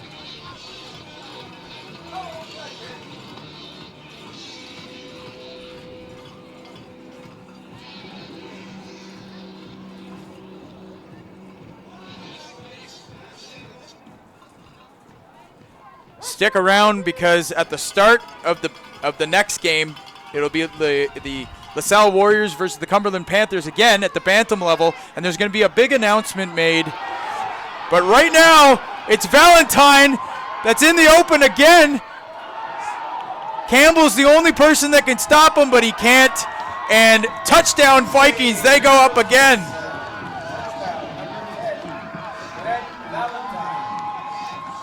Valentine got free. He is so dangerous in open space, and he's got the crowd into it now. I think he has, is that 4 or 5 TDs for Valentine today?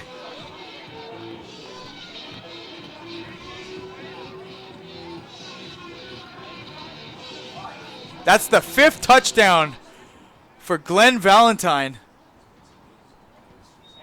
And this kid can't be stopped. It's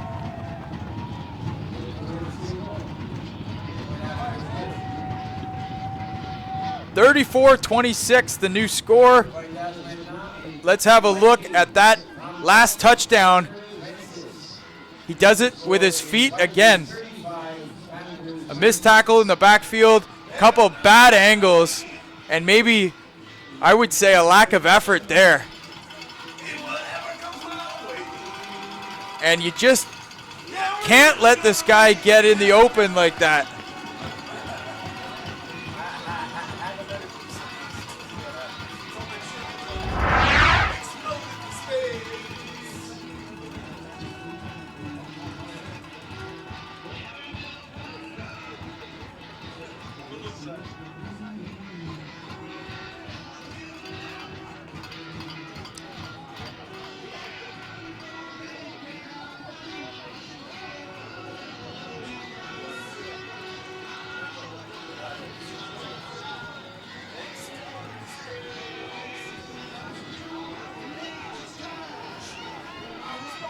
So 35-26 for the Vikings. They go back up and extend their lead. So now really this is a matter of keeping pace with each other, and the Panthers will need to score again. This is a kind of a short kick and a fortunate bounce for the Vikings, but they don't get it. The Panthers are lucky. Number 16 of the Vikings covers up. That's Vincent Griffin, who had the pick. He jumps on the ball and gets the ball back for his Panthers. Vincent had a chance to make a tackle there on that last touchdown that Glenn Valentine was running, and he didn't get in there, but this is what happens at these big games. They're such good teams and great athletes that they're going to make plays. You're not going to stop them every time. The matter of winning an Inter-Provincial Bowl is keeping pace and making a good stop at a critical moment. That's what the Panthers will need to do if they're going to win this one. There's a flag on the field. They pass deep, and a huge catch made by number 11, and he's still going.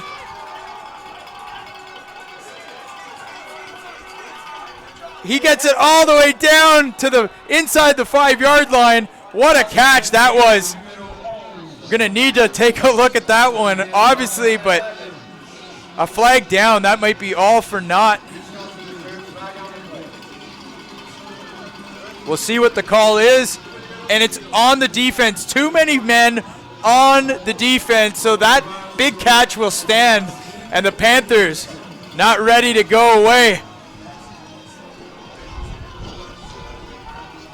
That almost looks like the catch that happened in the Bantam game when the Warriors, Jeremy going up with one hand there, but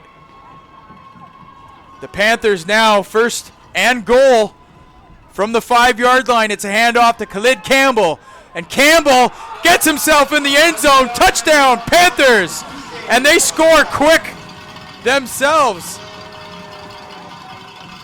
You're watching a great football game with the two best Peewee teams in Eastern Ontario and Quebec going at it.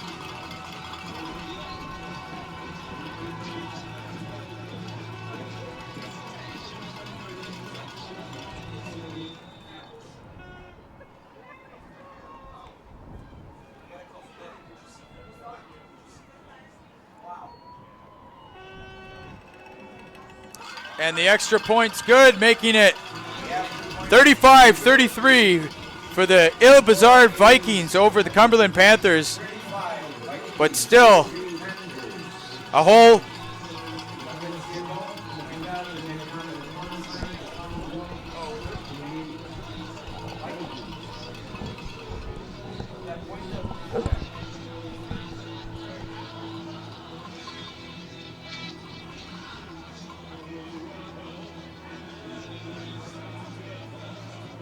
it is fun watching when two really good teams go at each other and they're executing. They're both playing a good game.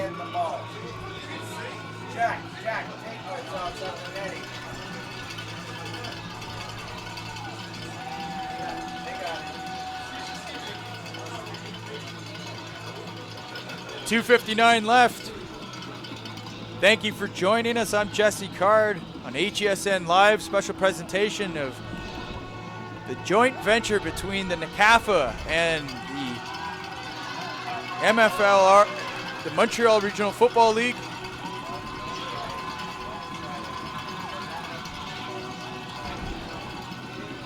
So, will the Cumberland Panthers kick it deep, or will they try to go? I think they need to keep the Vikings with the field position deep in their end.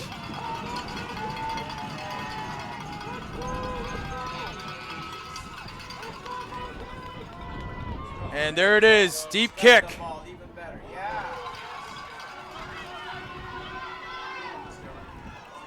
That's number 11 returning it. Tyler Pazin. Tackle the guy. And they wrap him up. That's number 38. Clark O'Connor with the tackle.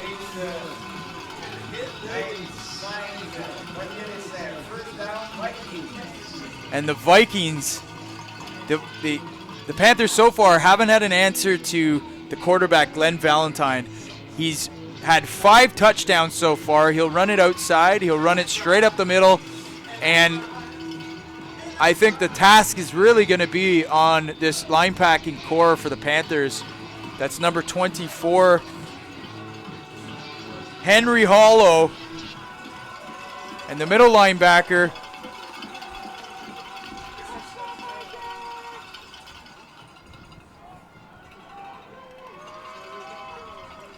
first and 10.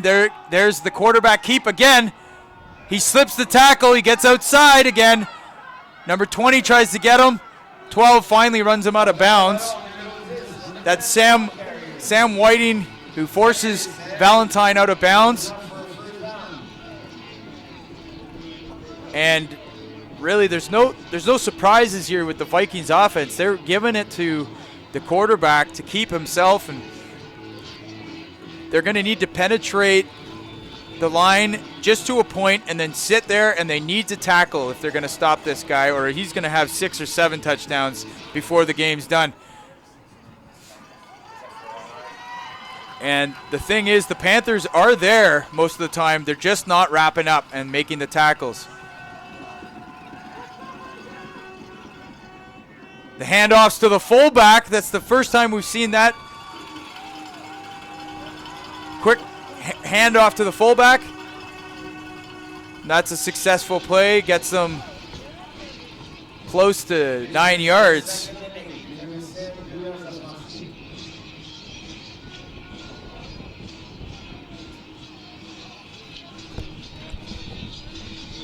That one doesn't go any tighter. Just give me like really tight on the players. Whoever's tight. Okay, sorry. Evans, you go tighter if you can.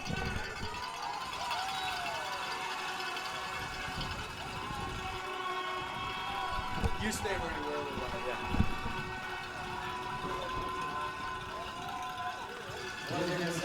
Yeah. Third down. So a good stop by the defense there. But remember, they scored on a 4th and inches, and they ran a reverse. So you can't expect them to do what you think they should and will do.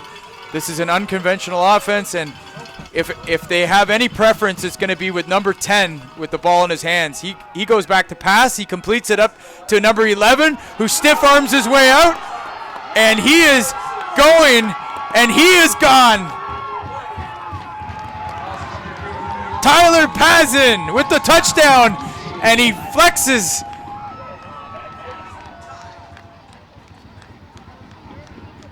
Is it Pazin or Pazin? Tomato or tomato? He's got the touchdown.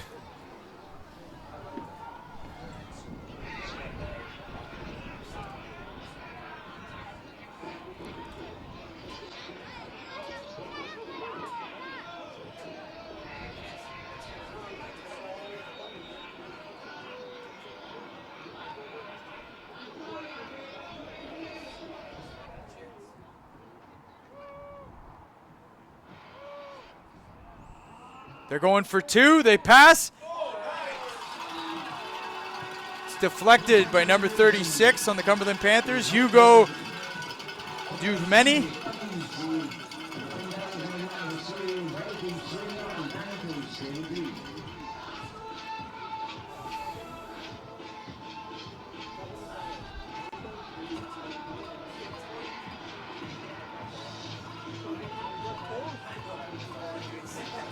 (41-33) with 43 seconds left in the third quarter.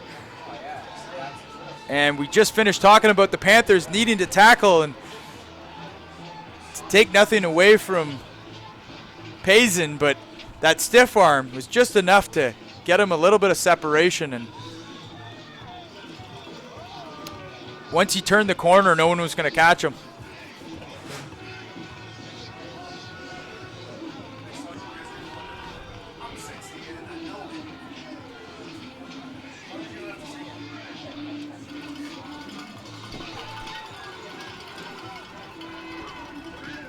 This field is the home of the St. Leonard Cougars, and they have a great St. Leonard Cougars, and they have a great facility here.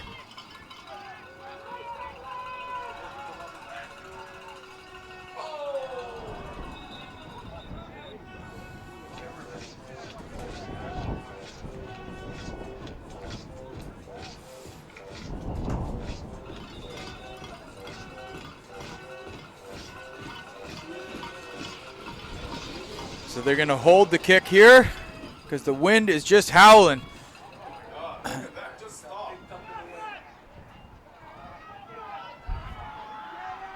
So Campbell is kind of dancing his way around on the kickoff return. The ball comes loose. The Vikings think they have it. We're waiting for the official call. They're talking it over. I think one of the referees is saying he was down.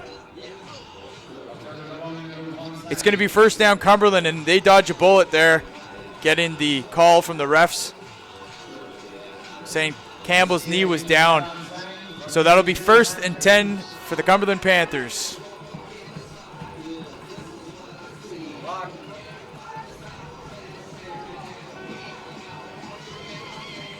Del Silva, the offensive coordinator for this Cumberland Panthers team, went undefeated in the regular season, beating the Bell Warriors in the A-Cup Championship. Now they've got their sights set on their first Inter-Provincial Bowl. They give it to Campbell for a gain of 3 yards. I believe there will be one more play in the third quarter. And then one quarter will be all that will decide who will be crowned. But so far, we have gotten a great game between these two teams.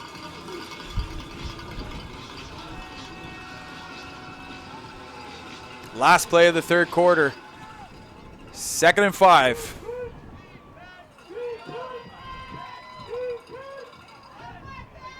Planta hands off to Campbell, who's got the first down. He's got more. He slips a tackle. He's brought down by number 9.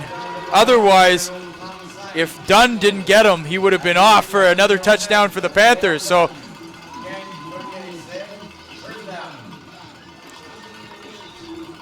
that's it for the third quarter. Thanks for joining us here on HESN Live, special presentation of the Inter-Provincial Bowl Series. We will be back shortly after a quick break. The House Edge Sports Network welcomes you to the following presentation of the National Capital Amateur Football Association.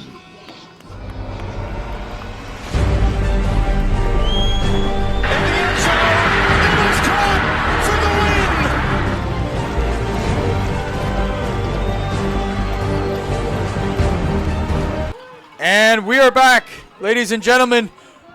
First down for the Panthers. They're looking to pass. They're going deep. They're going up, and that's underthrown and intercepted. And a late flag, too. Might be an unnecessary roughness call on number 11, Cordell Apal. But the intended receiver was Apal.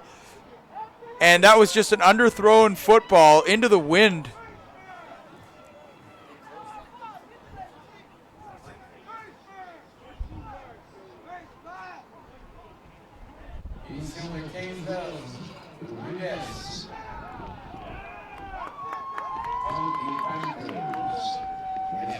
So the interception will stand.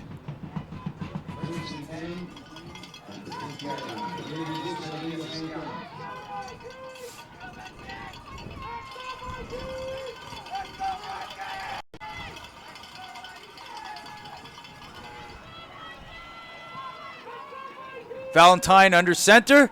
He's going to hand off. And the running back gets creative, but he's finally brought down. Oh, 2 more missed tackles by the Panthers. And he doesn't go down, but that's number 23 running the ball, Antoine Raymond. An impressive run. If we go back to that interception, though,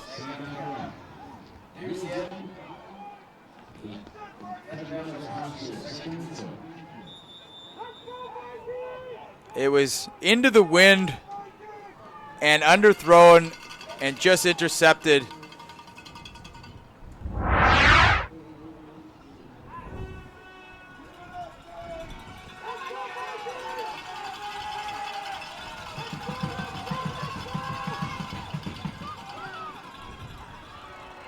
That's Valentine. It's free again. And he's going to score his 6th touchdown of the afternoon.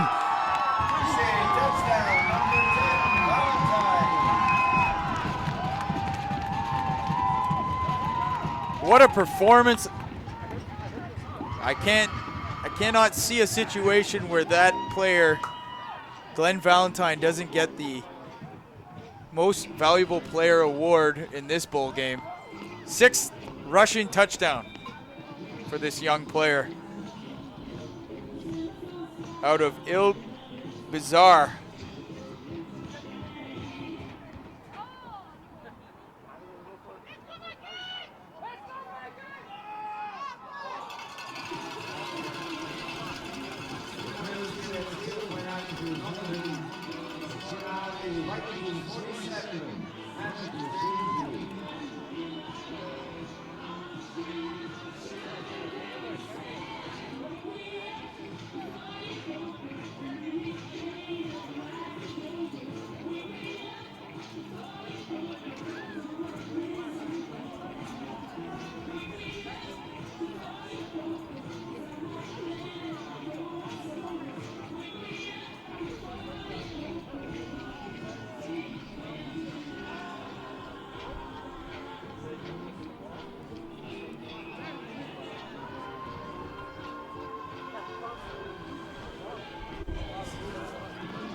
(47-33) for the Il-Bizarre Vikings over the Cumberland Panthers.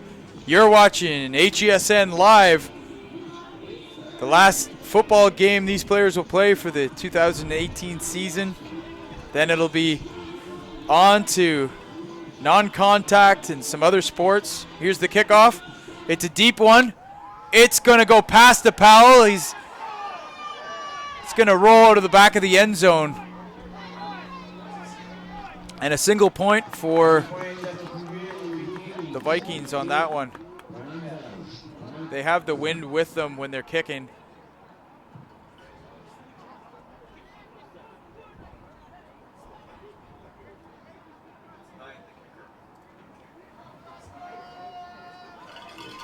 So 48-33 is the new score after that 1 point out of the back of the end zone.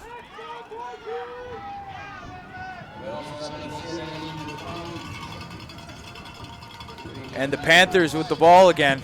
They've got 10 minutes in the last quarter here to do something. They're going to need to, excuse me. They're going to need to stop Glenn Valentine, though. That's the first thing that needs to happen. The second thing is they need to score here. Plante hands off to Khalid Campbell. And Khalid cuts his way through the entire defense. The ball comes out late, but he was down. The Vikings, of course, are going to try to sell that to the refs, but the knee clearly down. And it'll be a new set of first downs for the Panthers.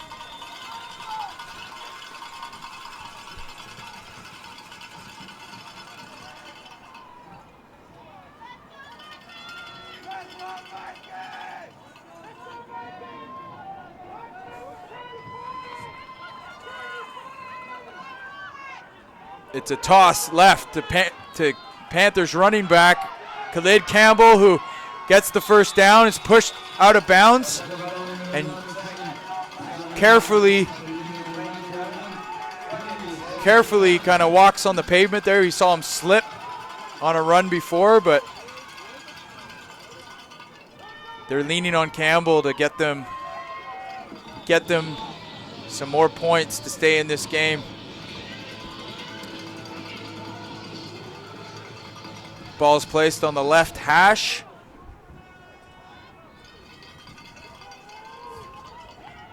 Ibrahim Mauri, the lone wide receiver at the bottom of your screen. It's a handoff up the middle, no surprise to Campbell. He spins out of the first tackle, but then is wrapped up by 3 or 4 Vikings defenders, which will make it 2nd and 8.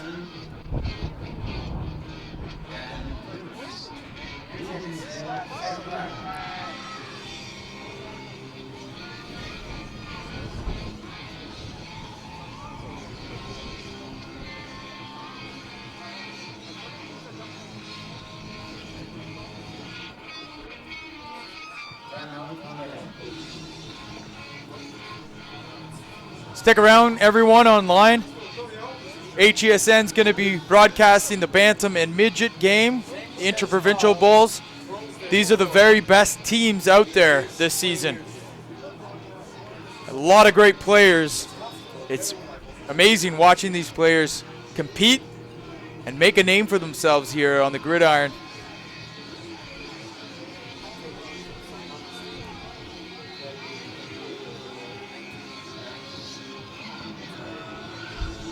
So the Panthers on a 2nd and 8 here in the 4th quarter.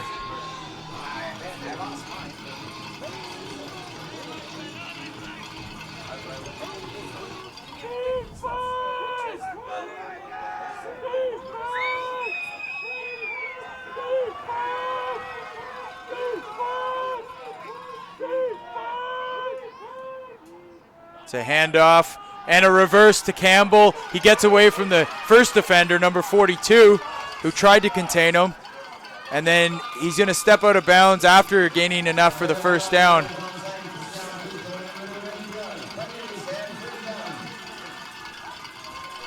And that takes them up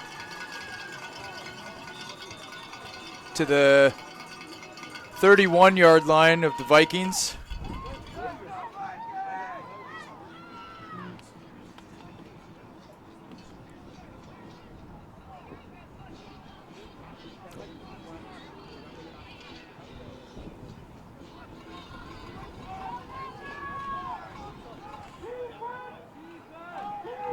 They've got Campbell as a receiver up at the top of the screen.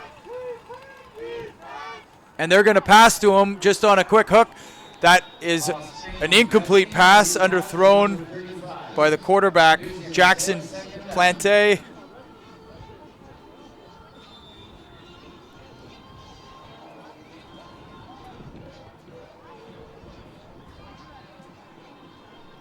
Stick around, there's going to be a announcement made before the Bantam Inter-Provincial Bowl.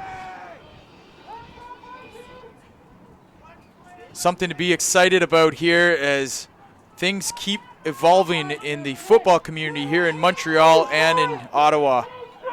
But right now we've got 2nd down for the Panthers. It's a deep pass, and it's picked off by number 11 on the Warriors, and that's going to stop the Panthers' offensive series right there at the 35-yard line. Number 11, Tyler Pazin.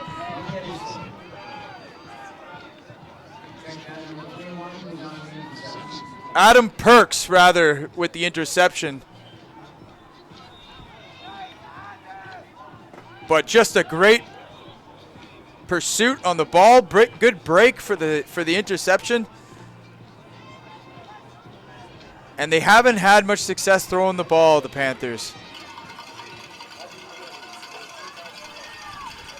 We'll take a look at that when we get a chance.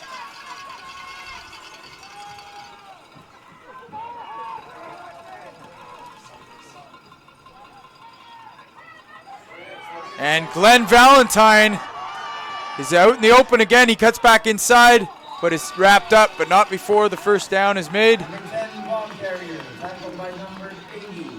Oh, and Valentine's got a cramp. So Valentine will run off. It looks like his hamstring was cramping. It's funny watching some of these young players. When they get hurt, they don't know just to go down. They try to run off.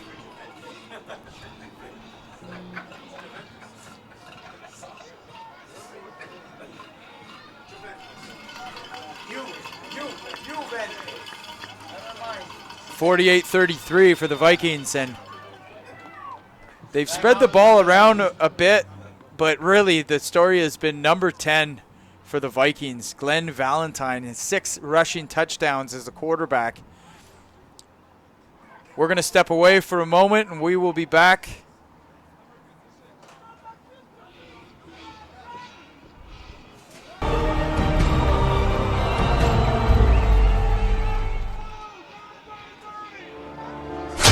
There comes a moment when every man must declare their allegiance.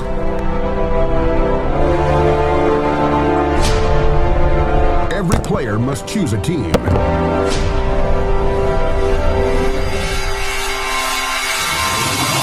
Must choose what they stand for.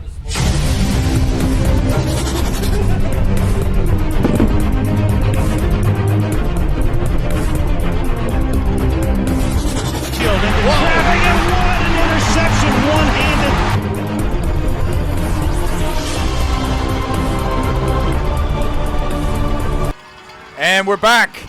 Live action here. Vikings with the ball. They hand off to number 23. That's Raymond with the carry up the middle. Tackle made by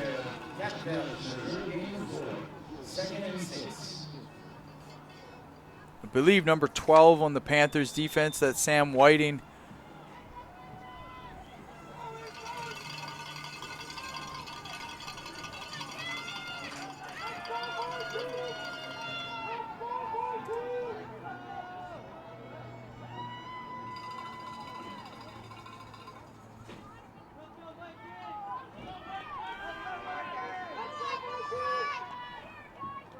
Oh, a bobbled snap in the backfield, and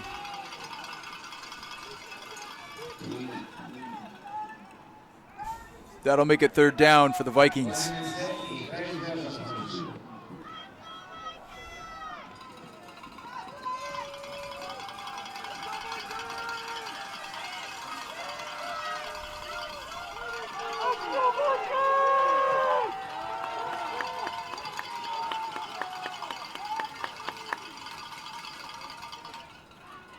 Valentine passes to 9.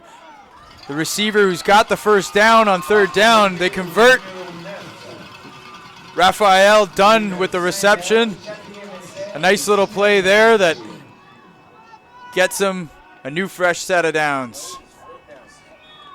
Oh, my mistake. I thought that was a first down, but it's 4th down.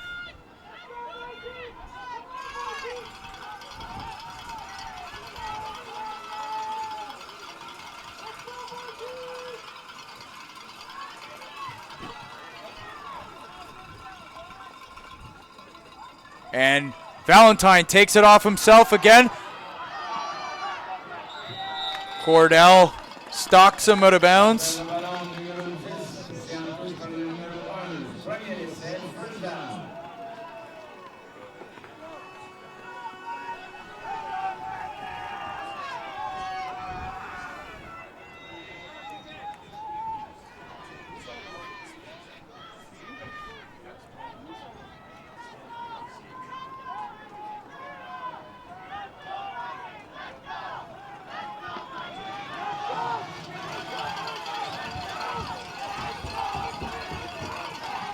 So the Vikings now in control. Time of possession has been good for this offense. They're going to hand off up the middle.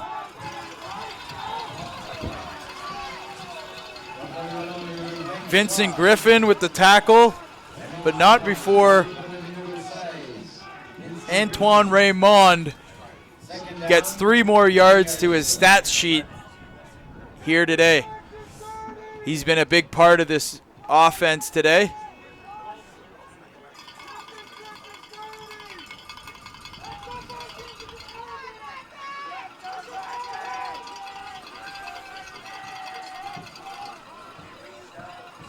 I formation.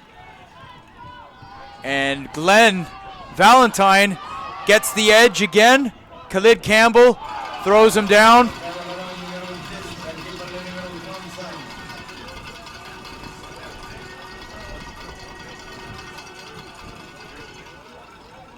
But some good respect there. You see number 1 going home, shaking Campbell's hand. That's Alexander Capri.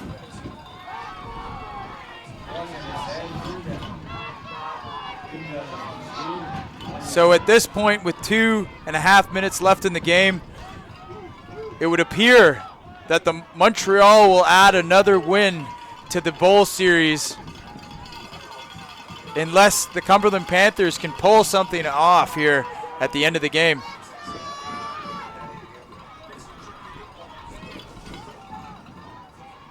Valentine looks for his relief receiver, Raymond, but it goes incomplete. And that'll bring up 4th down. 4th and a long one. 2:22 left in the game. 48-33 is your score.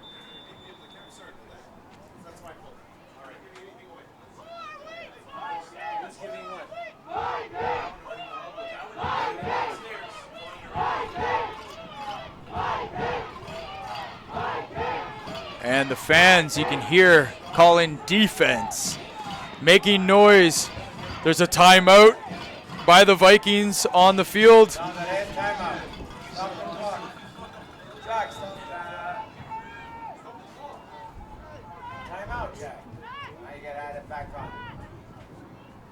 And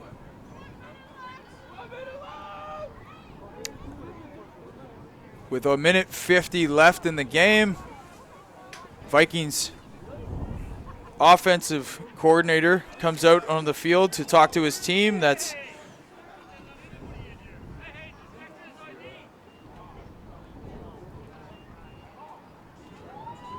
George Caparis.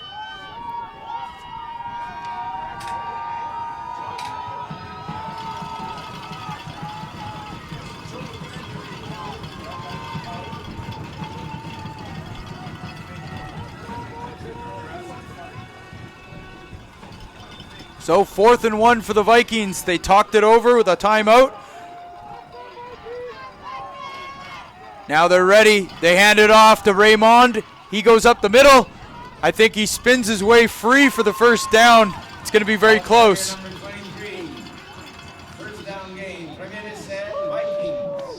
It is a first down.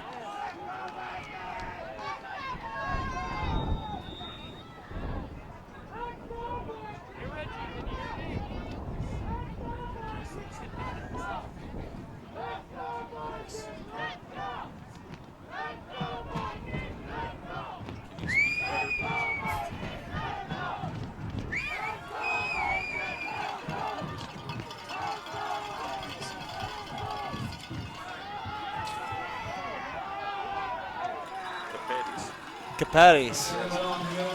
I just got a pronunciation correction there. Pronouncing Capris. Hey, Jack, you gotta stop the time. No, he started it again. Start the time. Wow. Jack, you know what done is? Jack, Red.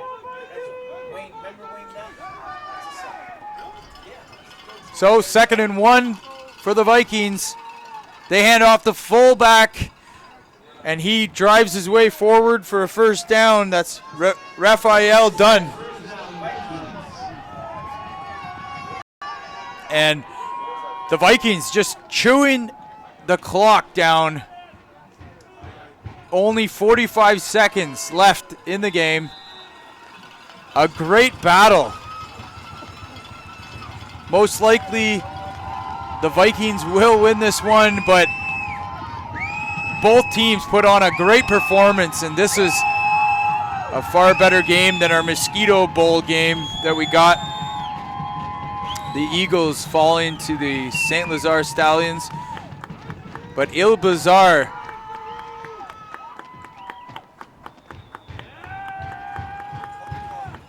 will take a quick knee. And what a season for both of these teams. Fortunately for them, only one will be crowned Inter-Provincial champion, but both the champions of their own city leagues, respectively. And what else can you say about Khalid Campbell and that O-line for the Cumberland Panthers, and that athlete that the Vikings have in Glenn Valentine? Unbelievable individual performances there and team performances. And they're going to pass it on the last play. And they score.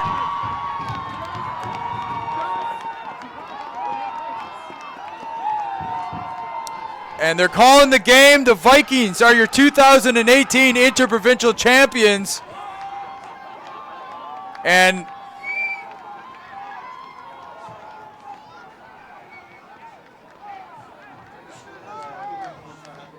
Cumberland is not happy about the way that game ended.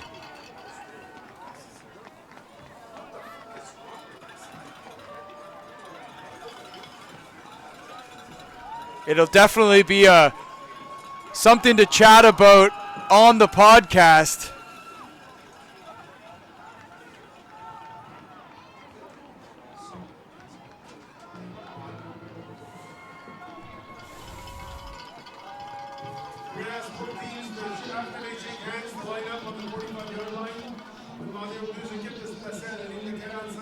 So they're going to shake hands here, as you do. Leave it on the field. But some unbelievable football players on this field here today.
We will have your ceremonies and award ceremonies here. The banner will go to the winning Ilbazar Vikings program.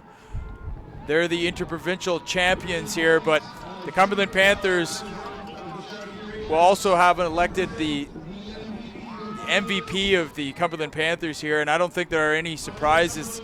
They've got a good running back there in Cumberland. Khalid Campbell, number 35, scoring, I believe it was 3 touchdowns on the day. 2 of them coming from a screen pass where he got broken out there. So Khalid is going to be named the most valuable player for the Cumberland Panthers.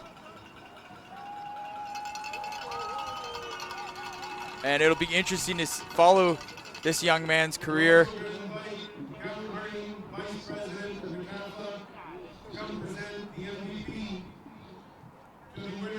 So Gowan Harding, the vice president of NACAFA. And Glenn Valentine, the most valuable player, scoring 6, count them, 6 rushing touchdowns on the day. This is a special athlete, this young man, and well-deserved. He's fixing his hair before he gets the picture taken. Now we're going to ask Scott McDermott, Vice President of the Montreal Regional Football League. Scott McDermott, vice-président de la Ligue de football régionale de Montréal, de présenter la dernière au finaliste, tout de suite après la photo.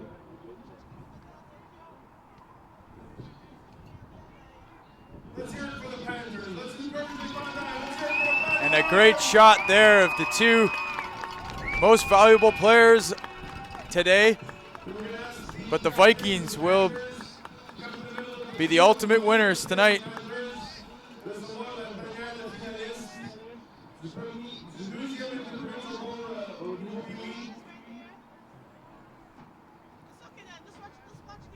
So the finalist banner is given to the Cumberland Panthers.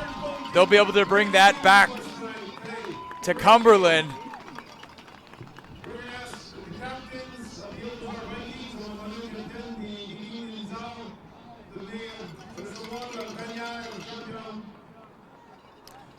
But coming up next, ladies and gentlemen, stick around. We've got the Inter-Provincial Bowl Bantam game and a special announcement coming prior to the start of that game that you will not want to miss.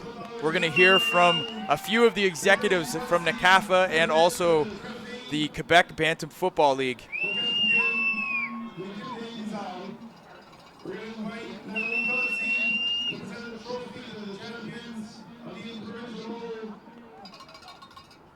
And then we'll be back up for the Bantam Inter-Provincial Bowl between the LaSalle Warriors and the Cumberland Panthers yet again, representing both at the Peewee and the Bantam level for Ottawa.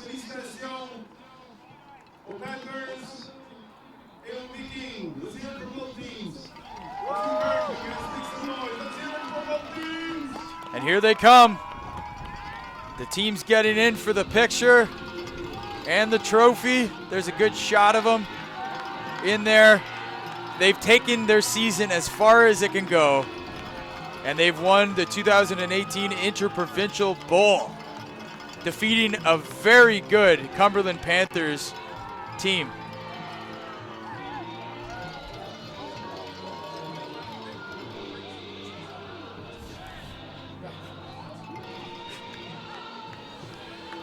There you go. One last shot of the bowl winners. It'll be exciting to see some of these kids go up to the next level at Bantam. I'm sure it won't be the first time we hear from Glenn Valentine and some of those O-linemen that helped him get there today. Unbelievable. Thanks for joining us. I'm Jesse Card. This has been HESN Live, a special presentation of the NACAFA and Montreal Regional Football League Inter-Provincial Bowl Championship Series. We'll be back with the Bantam Inter-Provincial Bowl in moments. Thank you and see you soon.